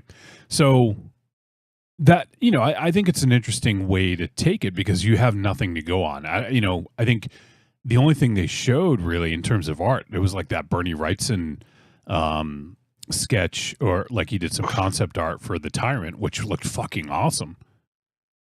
Right. MZ, can't hear you. Looked amazing. Yeah, amazing. And his son, I think, sculpted it. I think it said that sculpt that they showed was from his son. That looked incredible. It had the Wrightson face, like how he typically does his faces, but it looked like that Resident Evil style. It looked amazing. I would love to see something like that. But other than that, I feel like maybe there just isn't stuff available. And if that's the case, I mean, what are you going to do? You can't show stuff that's just not there. So I think what he had to do was to film some footage, or at least that's my assumption, is that he filmed some footage of what it might have looked like. And while it didn't come off as cheesy, it looked good. It just so the look of it wasn't cheesy. I feel like it just felt forced. Like there was nothing else to show, so he had to film some stuff. And I don't know. I just feel like it just didn't really work. I think there is some interesting stuff in here. I will agree, MZ. I think the pacing of it was a little weird. Not, you know what? Like, let me actually back off that. It wasn't weird. It was too traditional. It was like, here's the beginning, here's the middle, here's the end. I would have liked a little bit more of that weaved through the narrative of Resident Evil. I just think that would have been more interesting, because the way we get it is, well, here's George. Here's how George started. You know, he started out doing TV, working on, like, was it Mr. Rogers he worked on? Yep. Yeah. And then he and his TV buddies decided, like, hey, let's make a fucking horror movie. And speaking of MZ, when you said with one little number change, I couldn't help but think of the name of the movie, the title change, and how Romero lost the trademark to Night of the Living Dead. So legit, like, almost kind of what you're saying about, like, one number difference, like just having something missing from the title screen completely screwed George out of all this money, most likely. So changes a lot of things. Yeah. So I think I don't know, like, it just was a little bit too, here's the beginning, here's the middle, here's the end. I would have liked to seen, like, a lot of times in documentaries they find this narrative, and even Steven Scarlatta talked about this when we talked about Jodorowsky's Dune with him. Like, sometimes when you're making a documentary, a new narrative will come out that you had no idea even existed. And for me, I feel like this ended up being kind of what he was going for. Like, here is what we're going for, and this is what we did. And I feel like there wasn't too much that came out of it that was new or interesting or different. And I think it was well made. Don't get me wrong. Like, I think some of the way it was shot, like, some of the interviews look great. I loved, I think they probably did some, like, webcam interviews, because people were in different locations, and the way they showed it was on, like, a little TV screen, and it was sort of like, you know, kind of given like a VHS treatment, which I thought was a really smart idea if it wasn't like full 4K quality or something, you know? So I thought there was a lot of really good decisions done in terms of making this, but I feel like it just was a little bit too paint by numbers of, like, this happened, then this happened, then this happened, then this happened. There's not too many diversions where it went to some interesting places. And it's possible that it just wasn't there. You know, maybe there just isn't, maybe there's not enough here to have something like that, which is a shame if that's the case, especially without George, because George would have all the dirt, right? But yeah, like, I feel like it was a little bit too paint by numbers, and I didn't really get anything out of it that I didn't I didn't get anything out of it that I didn't expect. Like, it was pretty much what you would expect, you know? 100%. And listen, I gotta say, like, I give everybody involved, hey, you made your documentary. You know what I mean? Like, mad respect. Because I'm really not going to be really positive, but I give you mad respect for doing your thing. But just one more time, I can't guarantee it's the one more time, to Jodorowsky's Dune. The reason they had so much content was there was so much fucking content. Like, I'm pretty sure Jodorowsky had the son so he could play fucking the Atreides character. You know, like, he was building food courts for fucking people to have. He was getting Sting. He was getting fucking, you know, fucking Geiger. He was getting all this fucking crew together. This movie, and again, I respect the Resident Evil franchise. I wasn't really a player. My buddy Bob Parzak, the late great Bob Parzak, who I'd buy drugs from, and childhood friend, would play, and it was a scary game. Did we need every fucking synopsis of every fucking game? Did we need a fucking scene by scene showing of what Night of the Living Dead was? Like, it just, if you're a fucking Resident Evil, Mark, there's some great stuff here. But I'm like, where the fuck is George Romero? Is it just me so far? Well, I'll tell you. This is one of the things that upset me, even though it may not have been completely the filmmaker's fault, because it only depends on what they have at their disposal. I mean, there may be footage out there that nobody knows of that's tucked away somewhere in some basement somewhere, but I was a bit put off by the fact that we didn't get to see any George Romero discussing this matter until like the last 10 minutes of the documentary. And I feel like that is, I mean, we got text from him, we got quotes from him, and a couple of blurbs here and there, but no actual video footage or audio footage of him until like the last 10-15 minutes of the documentary. And it's like I'm not going to say it felt like an afterthought, because it didn't. I mean, his name is in the goddamn title of the film, so there's no way it could be an afterthought. But I just felt like it was just a little underwhelming just to have, and the footage that they have of him, is part of it is of him discussing what's going on, which is only a couple of minutes, and the rest of the footage is him accepting an award at some award show with Quentin Tarantino, giving him the honor. And I mean, that's like ordering a chicken pot pie and only having one piece of chicken in there. It just does not jive. Daddy-o. Yeah. And as far as what you were saying, Wolfie, about, and you agreed with him, by the way, Raven Shadow, but when you spoke of how it was shot, man, the way this thing was shot was infuriating me. Oh, because yeah. What you agreed with Wolfie? What are you talking about? I don't think I did. Yeah, you did. You said I agree 100%. I don't want to fight over it, but there's nothing to fight over. That's what you said. Okay. All right, play back to your fucking time. Let's start again. But the way this documentary looked, particularly the interview segments, was just infuriating me. One, if it was done in-house with cameras, and the interviewers sitting there, all the areas except for maybe one, and it's the guy who was in that open office that had the pages, in the background of, I guess, the script of what George had planned for Resident Evil. They were all just dark and gloomy, and it just didn't feel right. There was something about it that just didn't feel right to me. It just was dark and gloomy and shadowy, and it looked like a lighting issue with these interviews. That's what it looked like to me.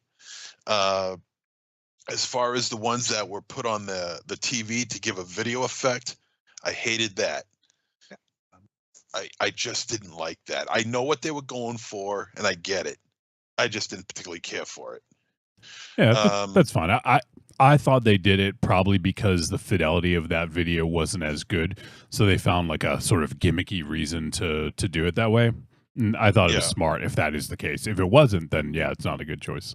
Well, if that's the only route that they had going for them, then okay, fine. But I just didn't particularly care for it. The one thing that got me more mad than anything, and I was getting tired of it, and it took up a lot of runtime in this documentary, was the guy, the podcaster Romby. You know who I'm talking about, Romby? Yeah. He was the one who kept on talking and talking, it sounded like a radio voice. He was like the sound effect was like radio. He had a British accent and everything. You know who I'm talking about, Yeah, right? yeah. You have to. You have to know what I'm talking about. The way this, and it's not so much him, because he gave a lot of really interesting information, and it was, but the problem here was that they edited his breathing to the point where he was almost mechanical. As soon as it was like he wasn't even breathing, and nobody thinks off the fly that quick. So there's everything that he was saying was coming in way too fast. It was all edited down. They took all his breathing out. What are you doing taking his breathing out? There's no time for pause. There's no time to take in anything that he's saying, because as soon as he gets done saying one thing, boom, he's right on to the next thing. And this is going on for minutes and minutes and minutes and minutes on end without end. And it doesn't stop, and it takes up about a good, I don't know, maybe 17, 18, 19 minutes of runtime, maybe more. I don't know. I didn't time it. Maybe maybe he got notes that he had to cut out like 45 seconds. So he was like, all right, I'm going to cut out all the breathing. No, but just listen to it. Watch it and listen to it, and you'll see it's boom, boom, boom, boom, boom, boom, boom. One thing to say, one thing to say, one thing to say, one thing to say.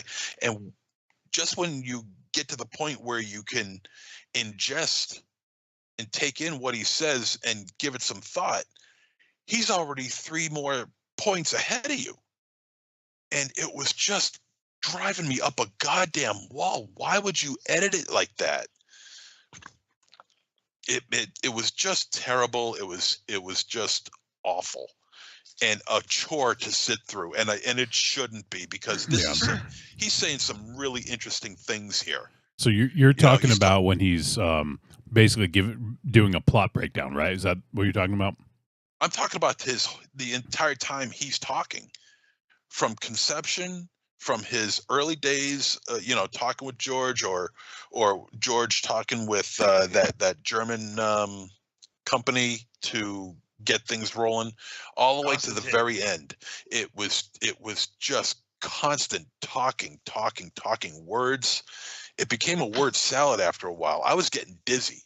Yeah, I really was. It was just not good at all. And I wish it was better than that, because this guy Romby had some really interesting things to say. And it's not his fault. You blame the filmmakers, you blame the editor. This was bad. The reason why I thought you were talking about this other part I was going to mention is because you said it was like 17, 18 minutes. You mean total, not continuous, right? No, not continuous, but there are continuous points where it could be like 3, 4, 5 minutes, and it would feel even longer than that. I could be underplaying it. It could be more than 20 minutes. I really don't know. But it felt like an eternity every time he spoke. The thing I'm referring to is when essentially we have the person conveying what Romero's Resident Evil would have been like. Someone is kind of explaining, here's the plot, here's what we knew. Yeah. And that I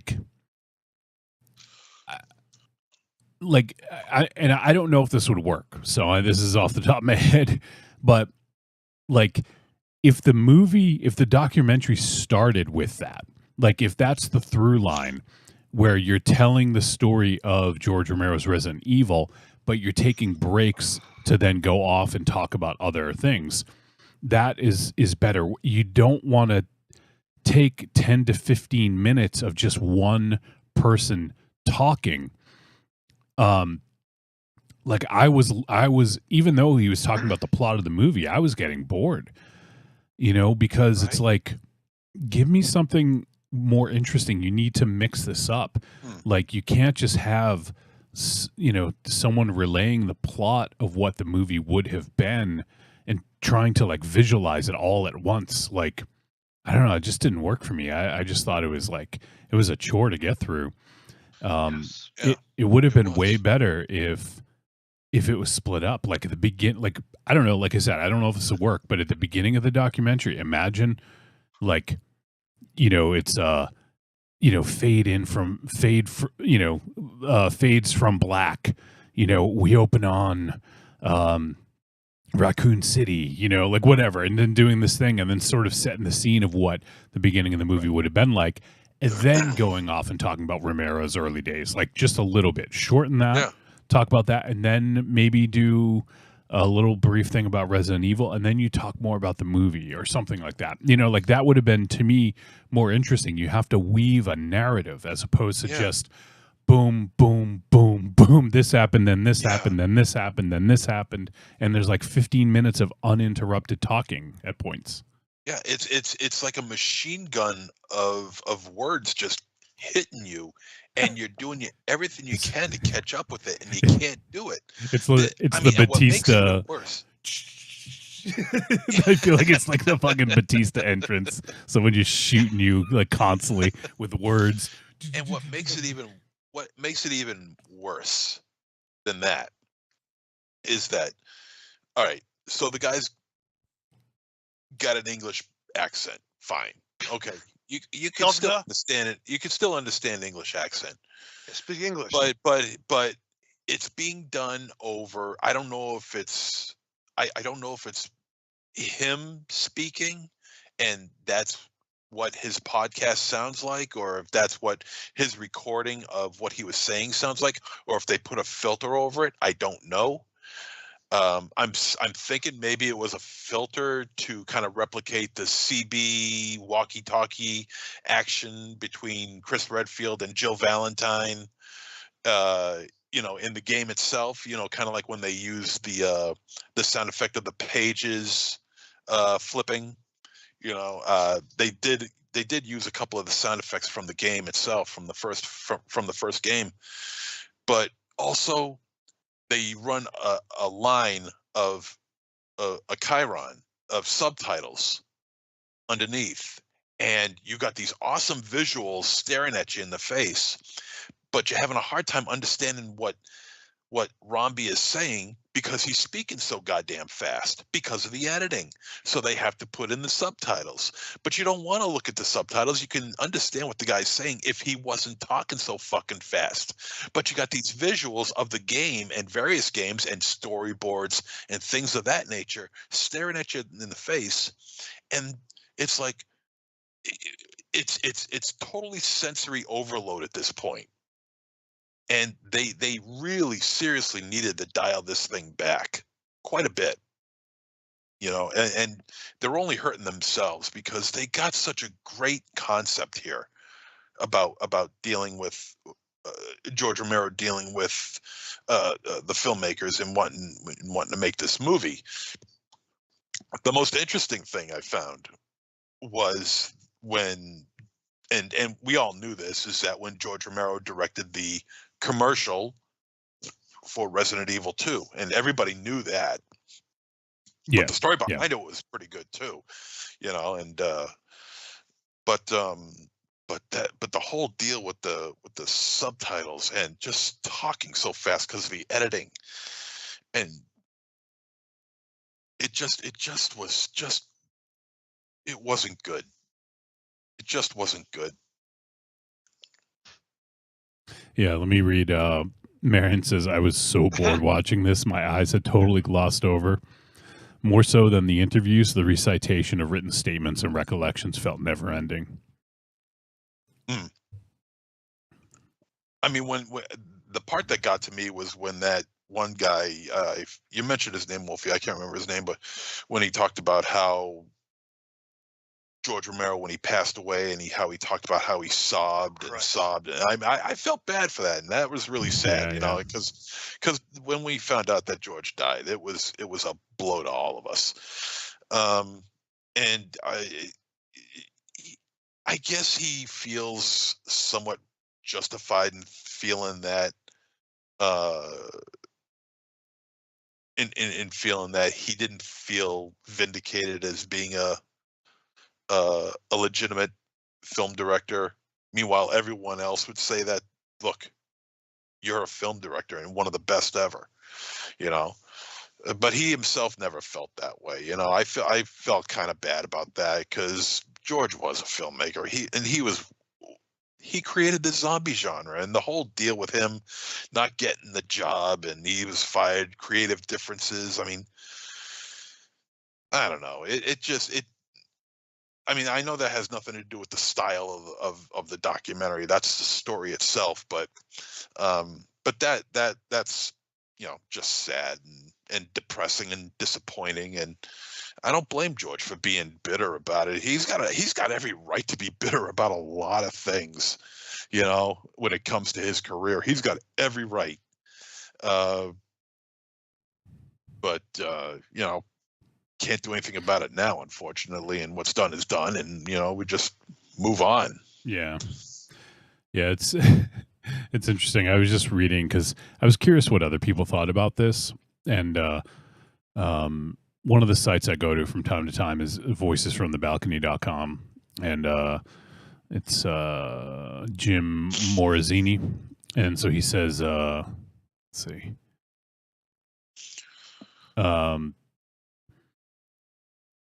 Okay. It says, yeah, the result, while not being the deep look at what went on behind the scenes during the unmaking of the film, is frequently interesting.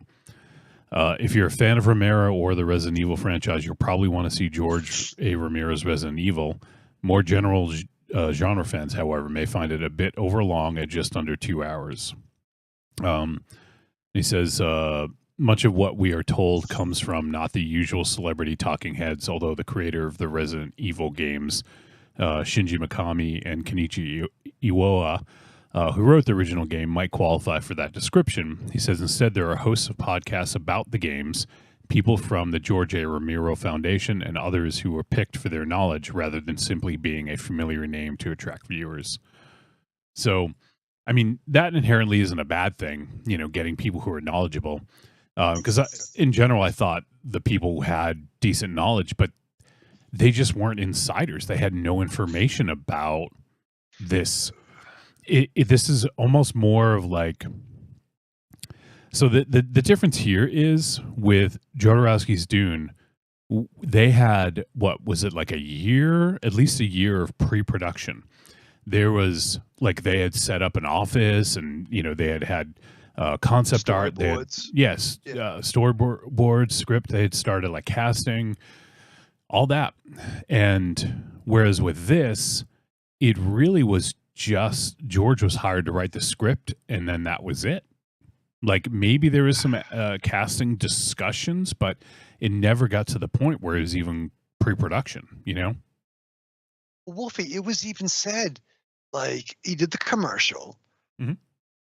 And then at a point in the film, they were like, he spent a month on this. Yeah. A month? Yeah, I mean, my ribs are broken for 3. You know what I mean? Like, some people can write a script in a month, but like that's pretty crazy. Yeah. But like Jodorowsky, like literally, he had fucking so much time. Again, I'm pretty sure he had children just to star in the role in this movie. Like, you know, like, a whole month that George spent on this. Like, and to me, it came off again. And you could probably say the same thing about us.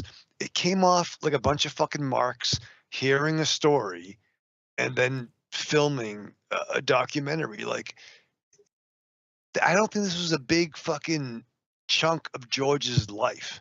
No. You know, and there was a line where they said, oh, George once point said that, like, I feel like I'm ripping off myself. Yeah, yeah. I don't believe he said that for a fucking minute.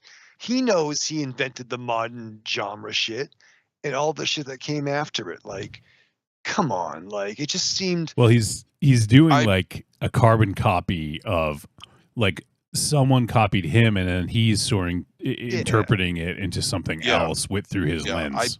I totally believe he said that. Really? Okay. I totally believe he said that. I mean, believe it too. Think about it, because think about it. I mean, if it wasn't for that little copyright symbol, George would be sitting pretty, you know, for the rest of his life. He would be sitting pretty, you know. and but because of that little mistake, that little oversight, he's struggling to get financing to make films and things like that, not wanting to deal with major corporations and distributions and things like that. And so I mean, he's got a right, like I said, he has a right to be bitter, angry, upset, disappointed about how the film world treated him. And he just wants to tell stories. I mean, Jesus Christ, Ed Wood had better chances of getting his work out there than George Romero did. It's just disappointing. So I totally believe that he said that. I not this when I heard that, I'm like, yeah, I believe. Yeah, that sounds like something George would say. I think, I believe so anyway. I mean, I could be wrong, but I totally buy into the fact that he said that. Yes. Yeah, it's and I don't want. I think you said it, Raven Shadow. I don't want to like bust on this. I just feel like there wasn't much there to begin with, Yeah. And I wasn't following this super closely when it was announced. That still is kind of the early days of the internet, and like, at that time I would maybe go online like a couple hours a week, like if that. So I wasn't really spending a ton of time online. And if I did, it probably wasn't, looking at message boards and things like that. Like I said, I would go to Ain't It Cool to just kind of read some the headlines and stuff like that and read some stories. Sure. But I wasn't really doing a lot of that, so I wasn't too involved in this at the time. I know I was aware of it, but it almost seemed like you blink and then it was like over, So whereas once again, I hate to keep comparing, but it's the only point of comparison we have on the show for movies that we've done. But with Jodorowsky's Dune, I want to say he worked on it for a year or two, like dedicated. It was like a passion project, dedicated a lot of time and effort and money into it. And like, and the fact that people he brought in influence other sci-fi genres. Right. And you can see, yeah, exactly. Like that was one of the coolest parts about it, was seeing how those creative forces influence other properties once that went down. So it was almost like, you know what? We didn't get Jodorowsky's Dune. It would have been fucking awesome. But you know what? We got like these 7 other things instead, that were directly influenced by the work they were doing there, So it's a more important narrative that it's almost better it didn't happen. Potentially, yeah. To get all these other splinters, but you also get a great story into it. Right. Although maybe it would have been better if George did this and not Bruiser. Yeah, Bruiser was a mistake. Oh man. Yeah, I think if someone is a completionist, they love Resident Evil and they love Romero and they really want to know what the fuck like this would have been like. Yeah, I mean, there's definitely some stuff here. But for sort of like a casual, someone who wasn't following this closely, and you were just kind of like in passing, kind of knew it was a thing, you like, there's really not a lot there. Like you watch a near 2-hour documentary and you get maybe a couple tidbits you can tell someone, Right, and the fact that it kind of glossed over like right, wrong, or indifferent. The Resident Evil franchise made a lot of money. Like, it's probably a little bit under Fast and Furious. Like, I'm not a fan, but like, that franchise has legs, right? Or it did under the Mila Jovovich run. I mean, I mean, like, they're still making films, so At least I think they are. No, not at least not Paul W.S. Anderson. But how many were there of those? How many were there of the At least 5, I think. 5, I think. Yeah. I think there were 5. It's a good run. It's good enough. You know, I mean, I'm not saying it's a masterpiece, but like. But I mean, the Talking Heads, they had their own personal stories, and they have their story, and they have their opinions, kind of like the opinions that we have and other podcasters, but they really offer up nothing of substance. James Rolfe, okay, Cinemassacre, he's an occasionally funny guy when he's reviewing video games. But man, I'm telling you, and I mean, he could be a cool guy. I don't know. I'm getting sick and tired of his shtick. I really am. I'm so tired of seeing him everywhere. For a guy who seems to find himself in every documentary ever made, regarding horror or video games, or the combination of two like this one, he seems to find his way into it somehow. But he offers up absolutely nothing of substance. All he does is offer up his opinion, and I mean, yeah, he's got what, maybe 1 million followers. I don't know. I haven't seen any of his videos in a long ass time, but it's like, I mean, you're offering up the same shtick constantly, over and over and over again. Offer up something new. Change, mature a little bit. Do something. But it's just the same thing from him over and over and over again. And I don't mean to single him out, but he's the only one who sticks in my head because he's the only one that I recognize. But like Jim Crut, like you were mentioning, Jim Crut, he's the helicopter zombie from Dawn of the Dead. It's good to have him there, sure, but I mean, what can he actually offer up that we don't already know about Dawn of the Dead, about the helicopter zombie, and what can he possibly add to the story that's given in front of us, which is Resident Evil? I can't imagine him offering up anything of substance. You had that one guy who was crying when he found out that George died, that he was a zombie in the commercial for Resident Evil 2. Now that's interesting. You get a little insight as into behind the scenes shooting, and he dropped a couple of hints that, and it's like what Raven Shadow said, that he feels like he's ripping himself off, and he said that a few times at least.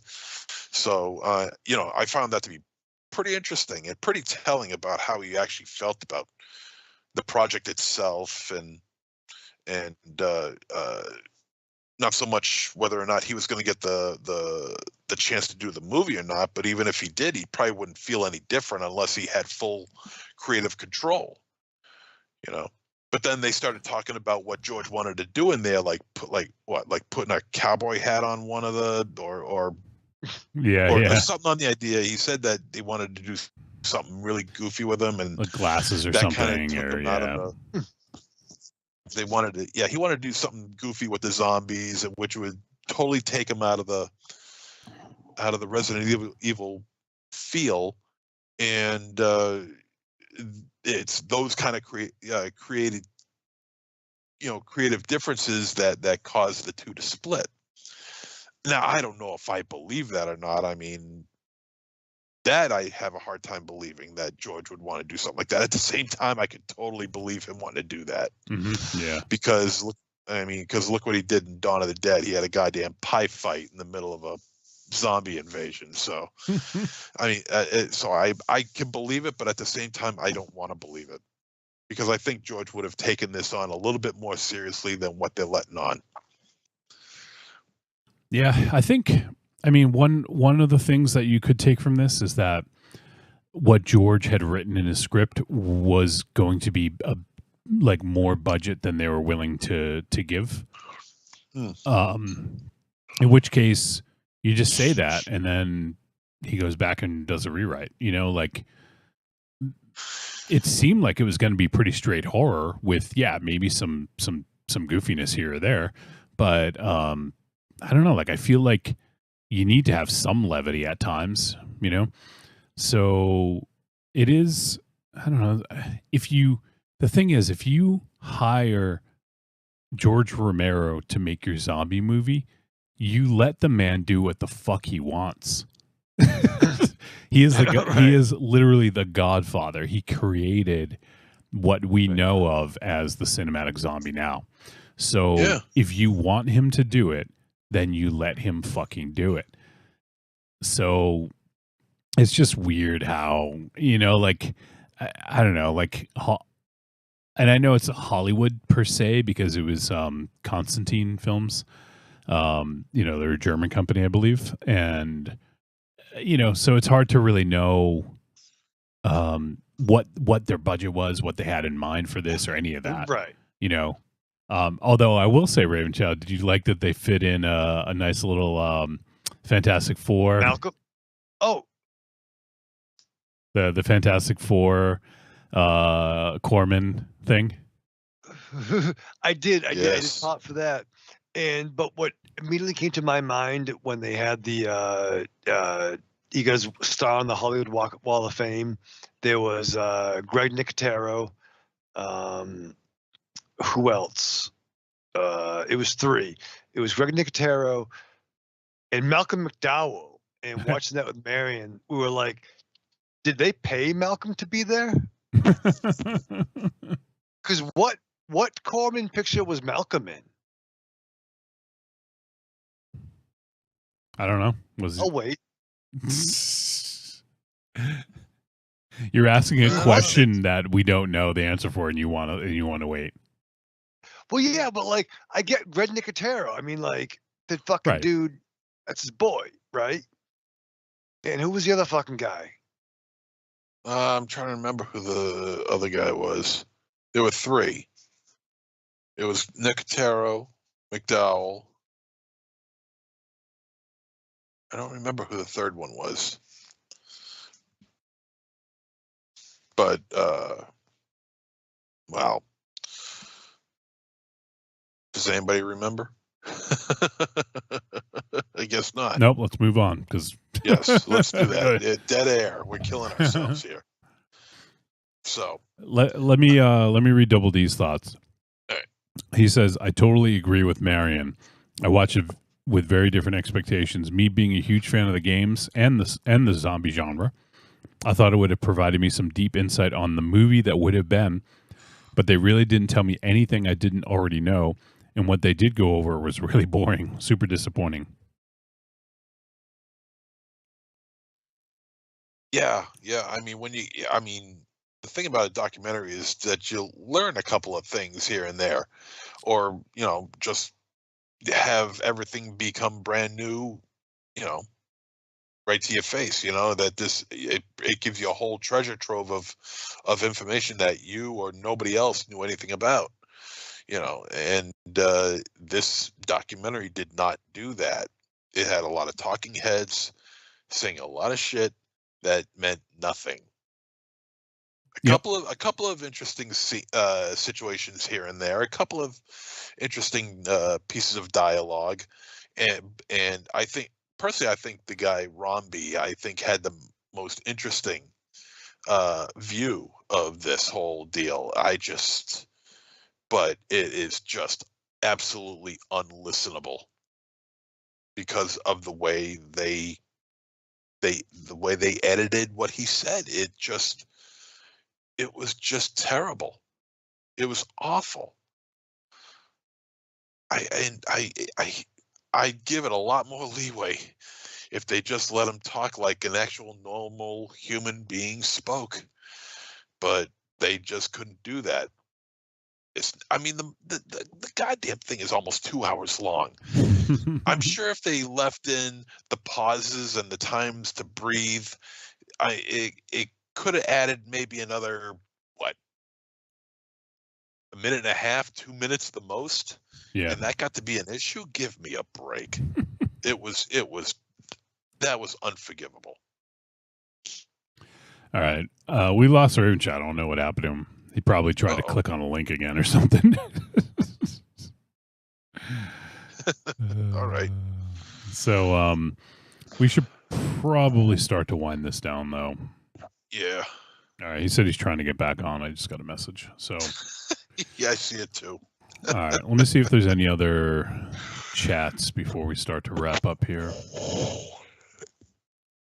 Because as you can hear right now, MZ's very tired. Yeah, I am.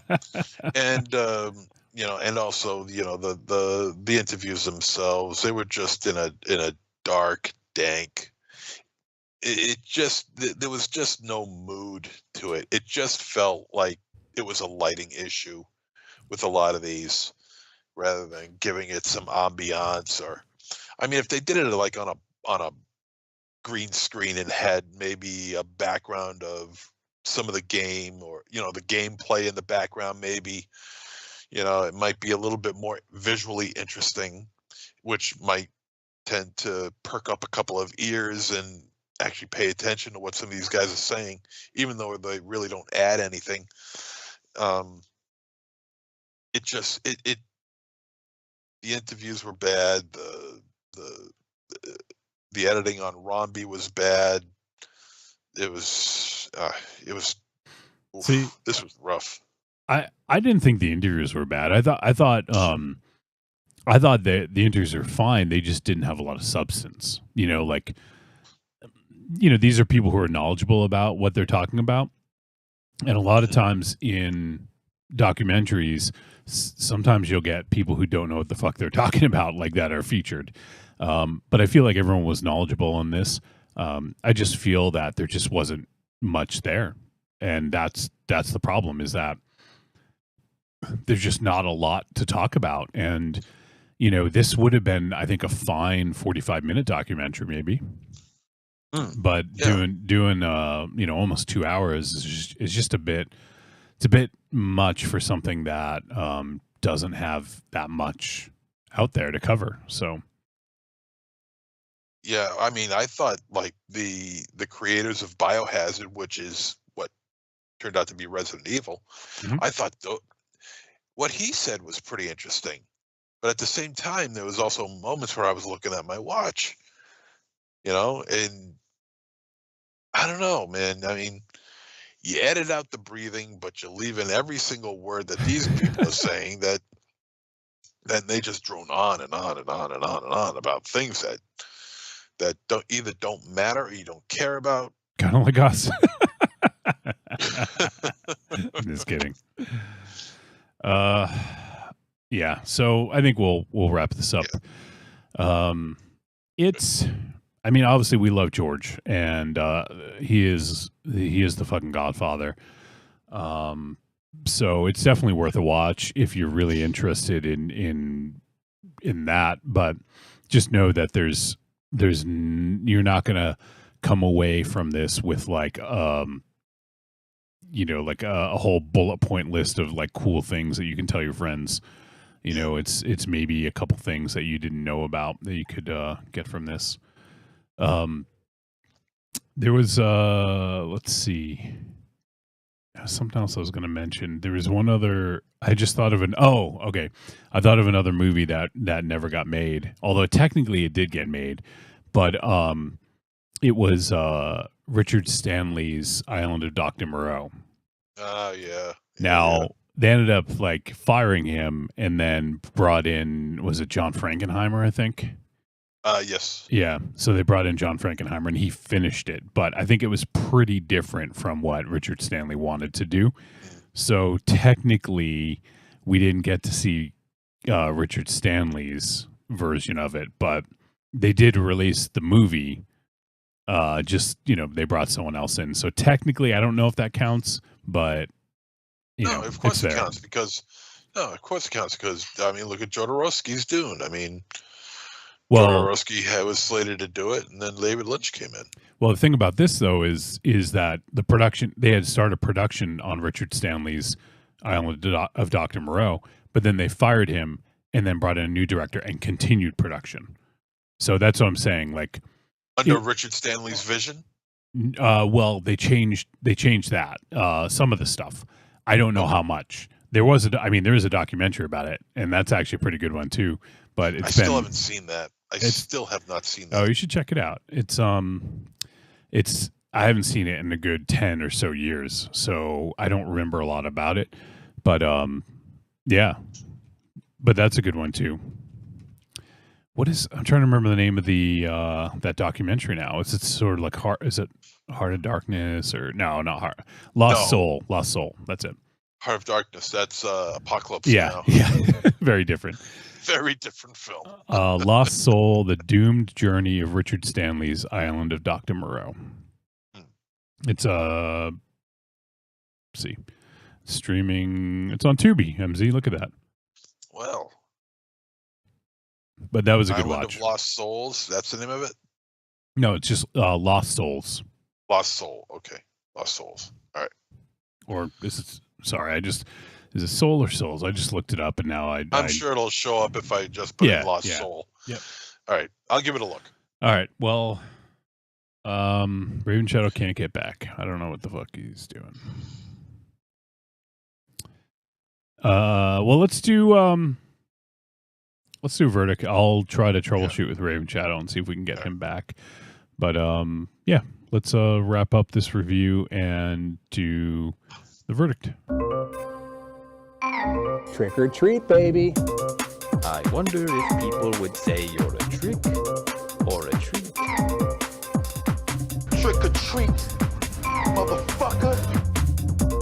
All right, it is verdict time. We'll let you know whether this film, George A. Romero's Resident Evil, is a trick or a treat, and if there's any final thoughts. Let's start with MZ.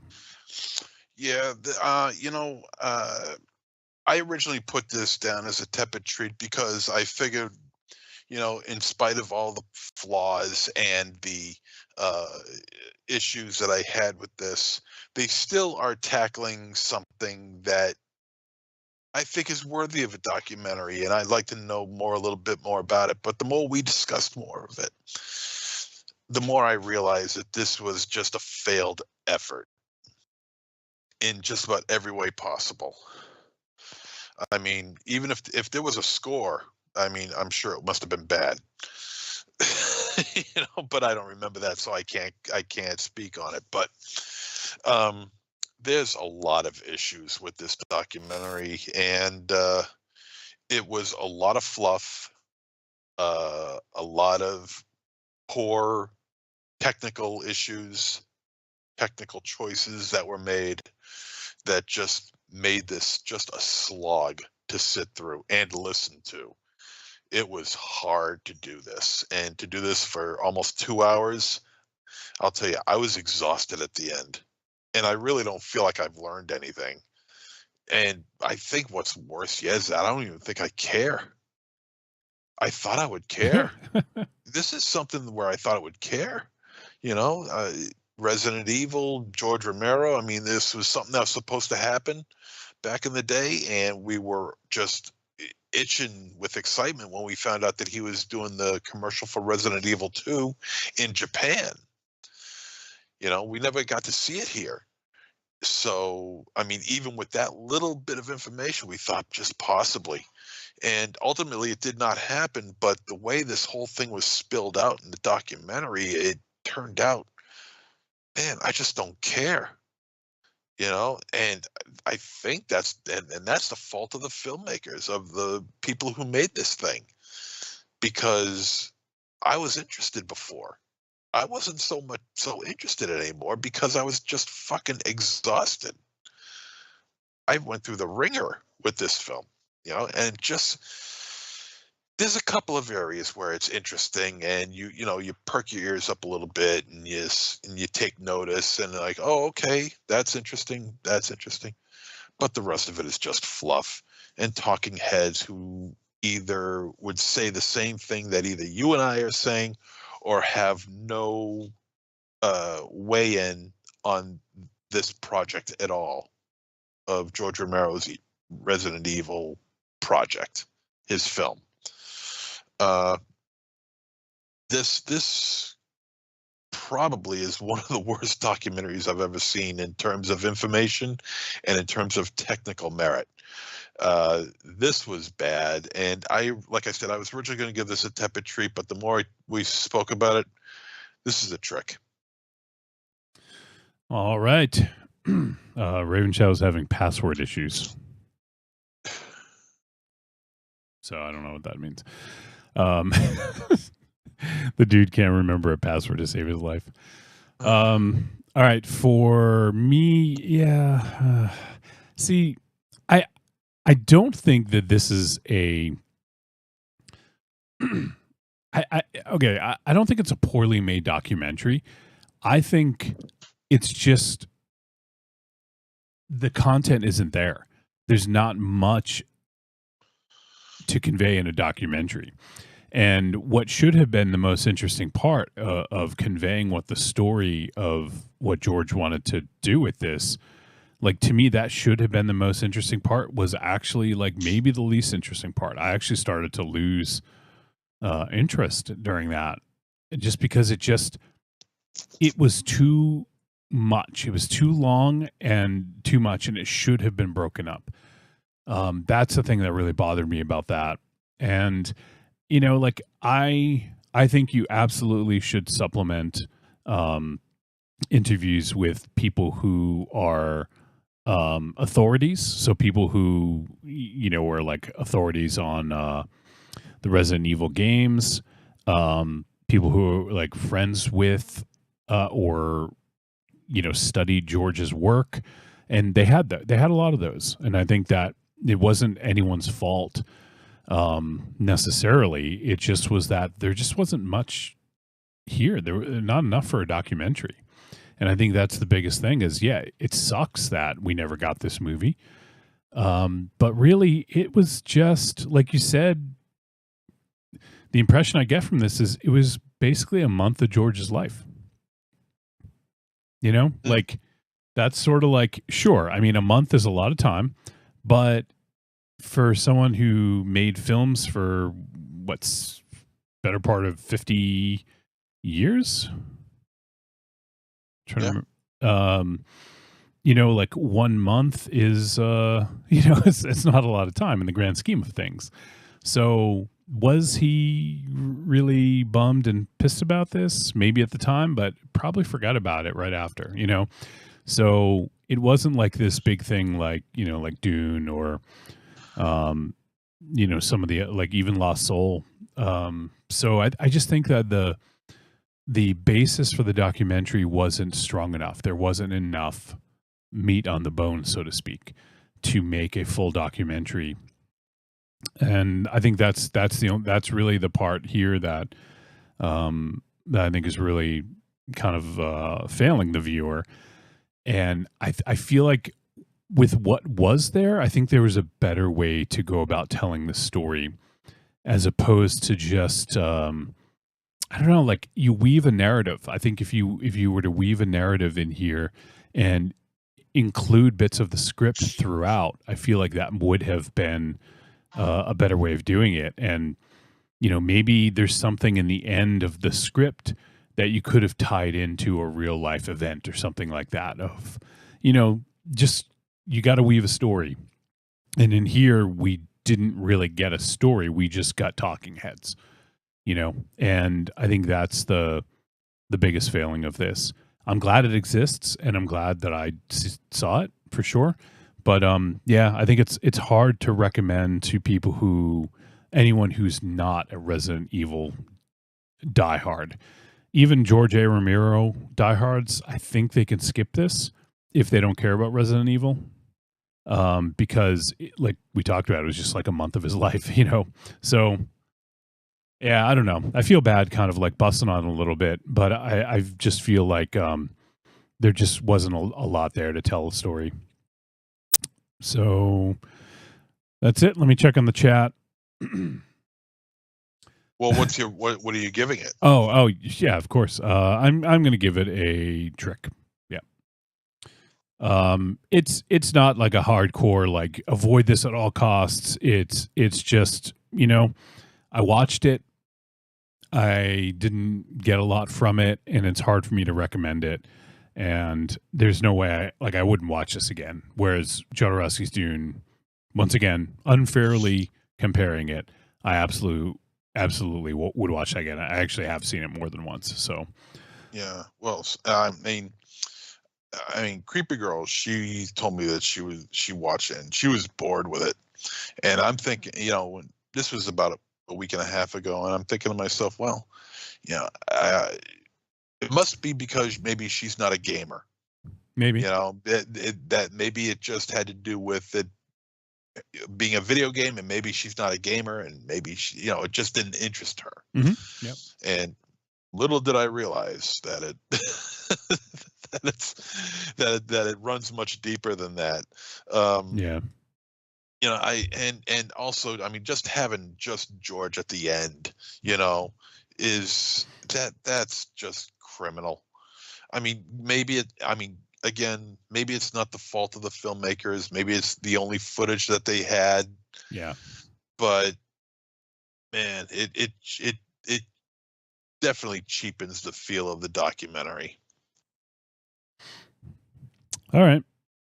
Well, there you have it. That is our. Oh, and Raven Shadow said trick, so I think he right. in chat. So I think he was a trick as well.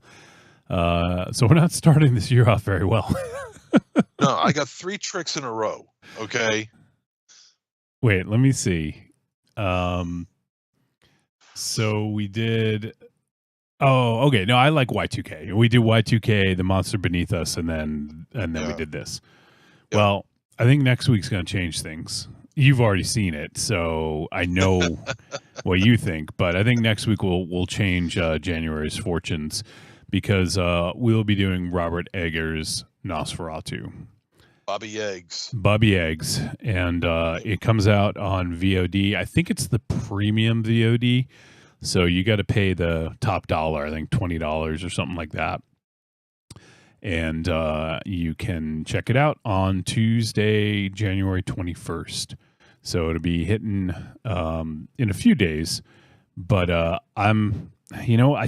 there's a chance I might still go see this in theaters because I really want to see it in the theater. But I don't know if I'll have time this weekend. So really all depends. But yeah, so it is still playing in theaters. So if you want to go check it out in theaters, you can do that as well. So we'll be talking about Nosferatu, and it'll be the it's the 4th film he's made, but it'll be the 4th Eggers film that we've discussed on the show. So we'll keep our record intact and discuss every one of his films. So, all right, well, there you go. Nosferatu next week. Can't wait for that one. All right, let me just check on chat and voice messages. I don't think we have any voice messages as of right now. Let's see. Yeah, nothing. Look at that, MZ. We're going to finish almost near 10:30. Nice. All right, so yeah, I think that's it. Oh, the last comment, Double D said, The Simpsons Treehouse of Horror sketch, The Island of Dr. Hibbert, was the far superior version to The Island of Dr. Moreau, I guess. Dr. Hibbert. Should have been Dr. Nick. Oh, God. The Island of Dr. Nick. Hey, everybody. Hi, everybody. Love Dr. Nick. All right. So, MZ, while we close things out here, we actually forgot to do this last week, but if you have a recommendation for a documentary that you really like, or whether it's just a documentary period or a documentary about a film that never came out, something like that, feel free to give that recommendation in your goodbye. I know I'm putting you on the spot here, so there you go. Oh boy. Okay. All right. I'm gonna say, and we're gonna stick with the theme of Romero here. I'm gonna say Just Desserts, the making of Creepshow. Oh, yeah. Yeah. This one is really interesting. Check it out. I don't have much more to say than that. It's interesting. Check it out. It's actually really quite good. You get everything. The Bernie Wrightson animation or drawings and just various areas where they shot Creepshow and things like that. The interviews, with the Silver Fox himself, Tom Atkins, and let me see. Oh yeah, and of course George Romero and Tom Savini, and just it's. I think that was about an hour and a half long. Well worth your time. And they talk about each individual story, and especially with the cockroaches and what they had to deal with the cockroaches and the creeping up on you and stuff like that, and the crate and something that tied you over and all that. Just great stuff. So definitely that's one to check out if you haven't checked it out. It came out about maybe 13, 14 years ago. So definitely check it out. It's called Just Desserts, The Making of Creepshow. And arrivederci, douchebags. Yeah, it's a good one. Let's see. All right, I'm going to go with... You know what? I looked up a list to see if there's any that I forgot. And there's one on here that I have been wanting to see. Have you seen My Life, directed by Nicholas Winding Refn? Have you seen that documentary, MZ? No. Okay. No. Well, it was directed by his wife while he was making Only God Forgives. So I'm actually super curious to check that out because I love that movie and I love Nicholas Winding Refn. So be curious to check that out. But the one I will go with, since I haven't seen that one, is this is, we talked about this movie already, or rather the movie that didn't happen. I don't think we mentioned the documentary on it, but the one I'll go with, and I think it was I think it was well made. I don't actually. It's been a couple of years since I've seen it, but I remember really enjoying it. It was The Death of Superman Lives, and that was directed by John Schnepp, who I actually forgot the connection. John Schnepp is he's done a lot of stuff, but he's also done Metalocalypse. So I thought that name sounded yeah. But so he directed The Death of Superman Lives, What Happened. And it's interesting because we get to see like a lot of the stuff for like the costume that Nicolas Cage would have wore. There's a lot of really kind of interesting stuff that they use in that. Yeah, I did see that actually. Oh, okay, cool. And there's a lot of great interviews in that too. With I especially love hearing all the John Peters stuff about him and fucking spiders. Jesus Christ, that fucking dude and spiders, man. But yeah, I think it was real fun. So if you're into comics or Tim Burton or Kevin Smith or whatever, then The Death of Superman Lives, What Happened was really good. All right, so yeah, that's gonna do it. And I'm sure Raven Shadow, what would he pick, MZ? Do you have any ideas? Who the hell He'd probably say, Jodorowsky's Dune, even though we've mentioned it like 50 times. How much you want to bet that he was procrastinating and trying to think of something else because we knew he was thinking Jodorowsky's Dune. Oh, and so 100%. He stalled to try and think of something else. 100%. Exactly. I thought so. All right, so that's going to do it. Next week, we will be back with episode 652, and we'll be talking about Bobby Egg's, Robert Eggers' Nosferatu. Very much looking forward to discussing that. If you have thoughts, send them our way. podcast@trickortreatradio.com. And that's it. Appreciate you guys hanging out with us, and we'll see you next week.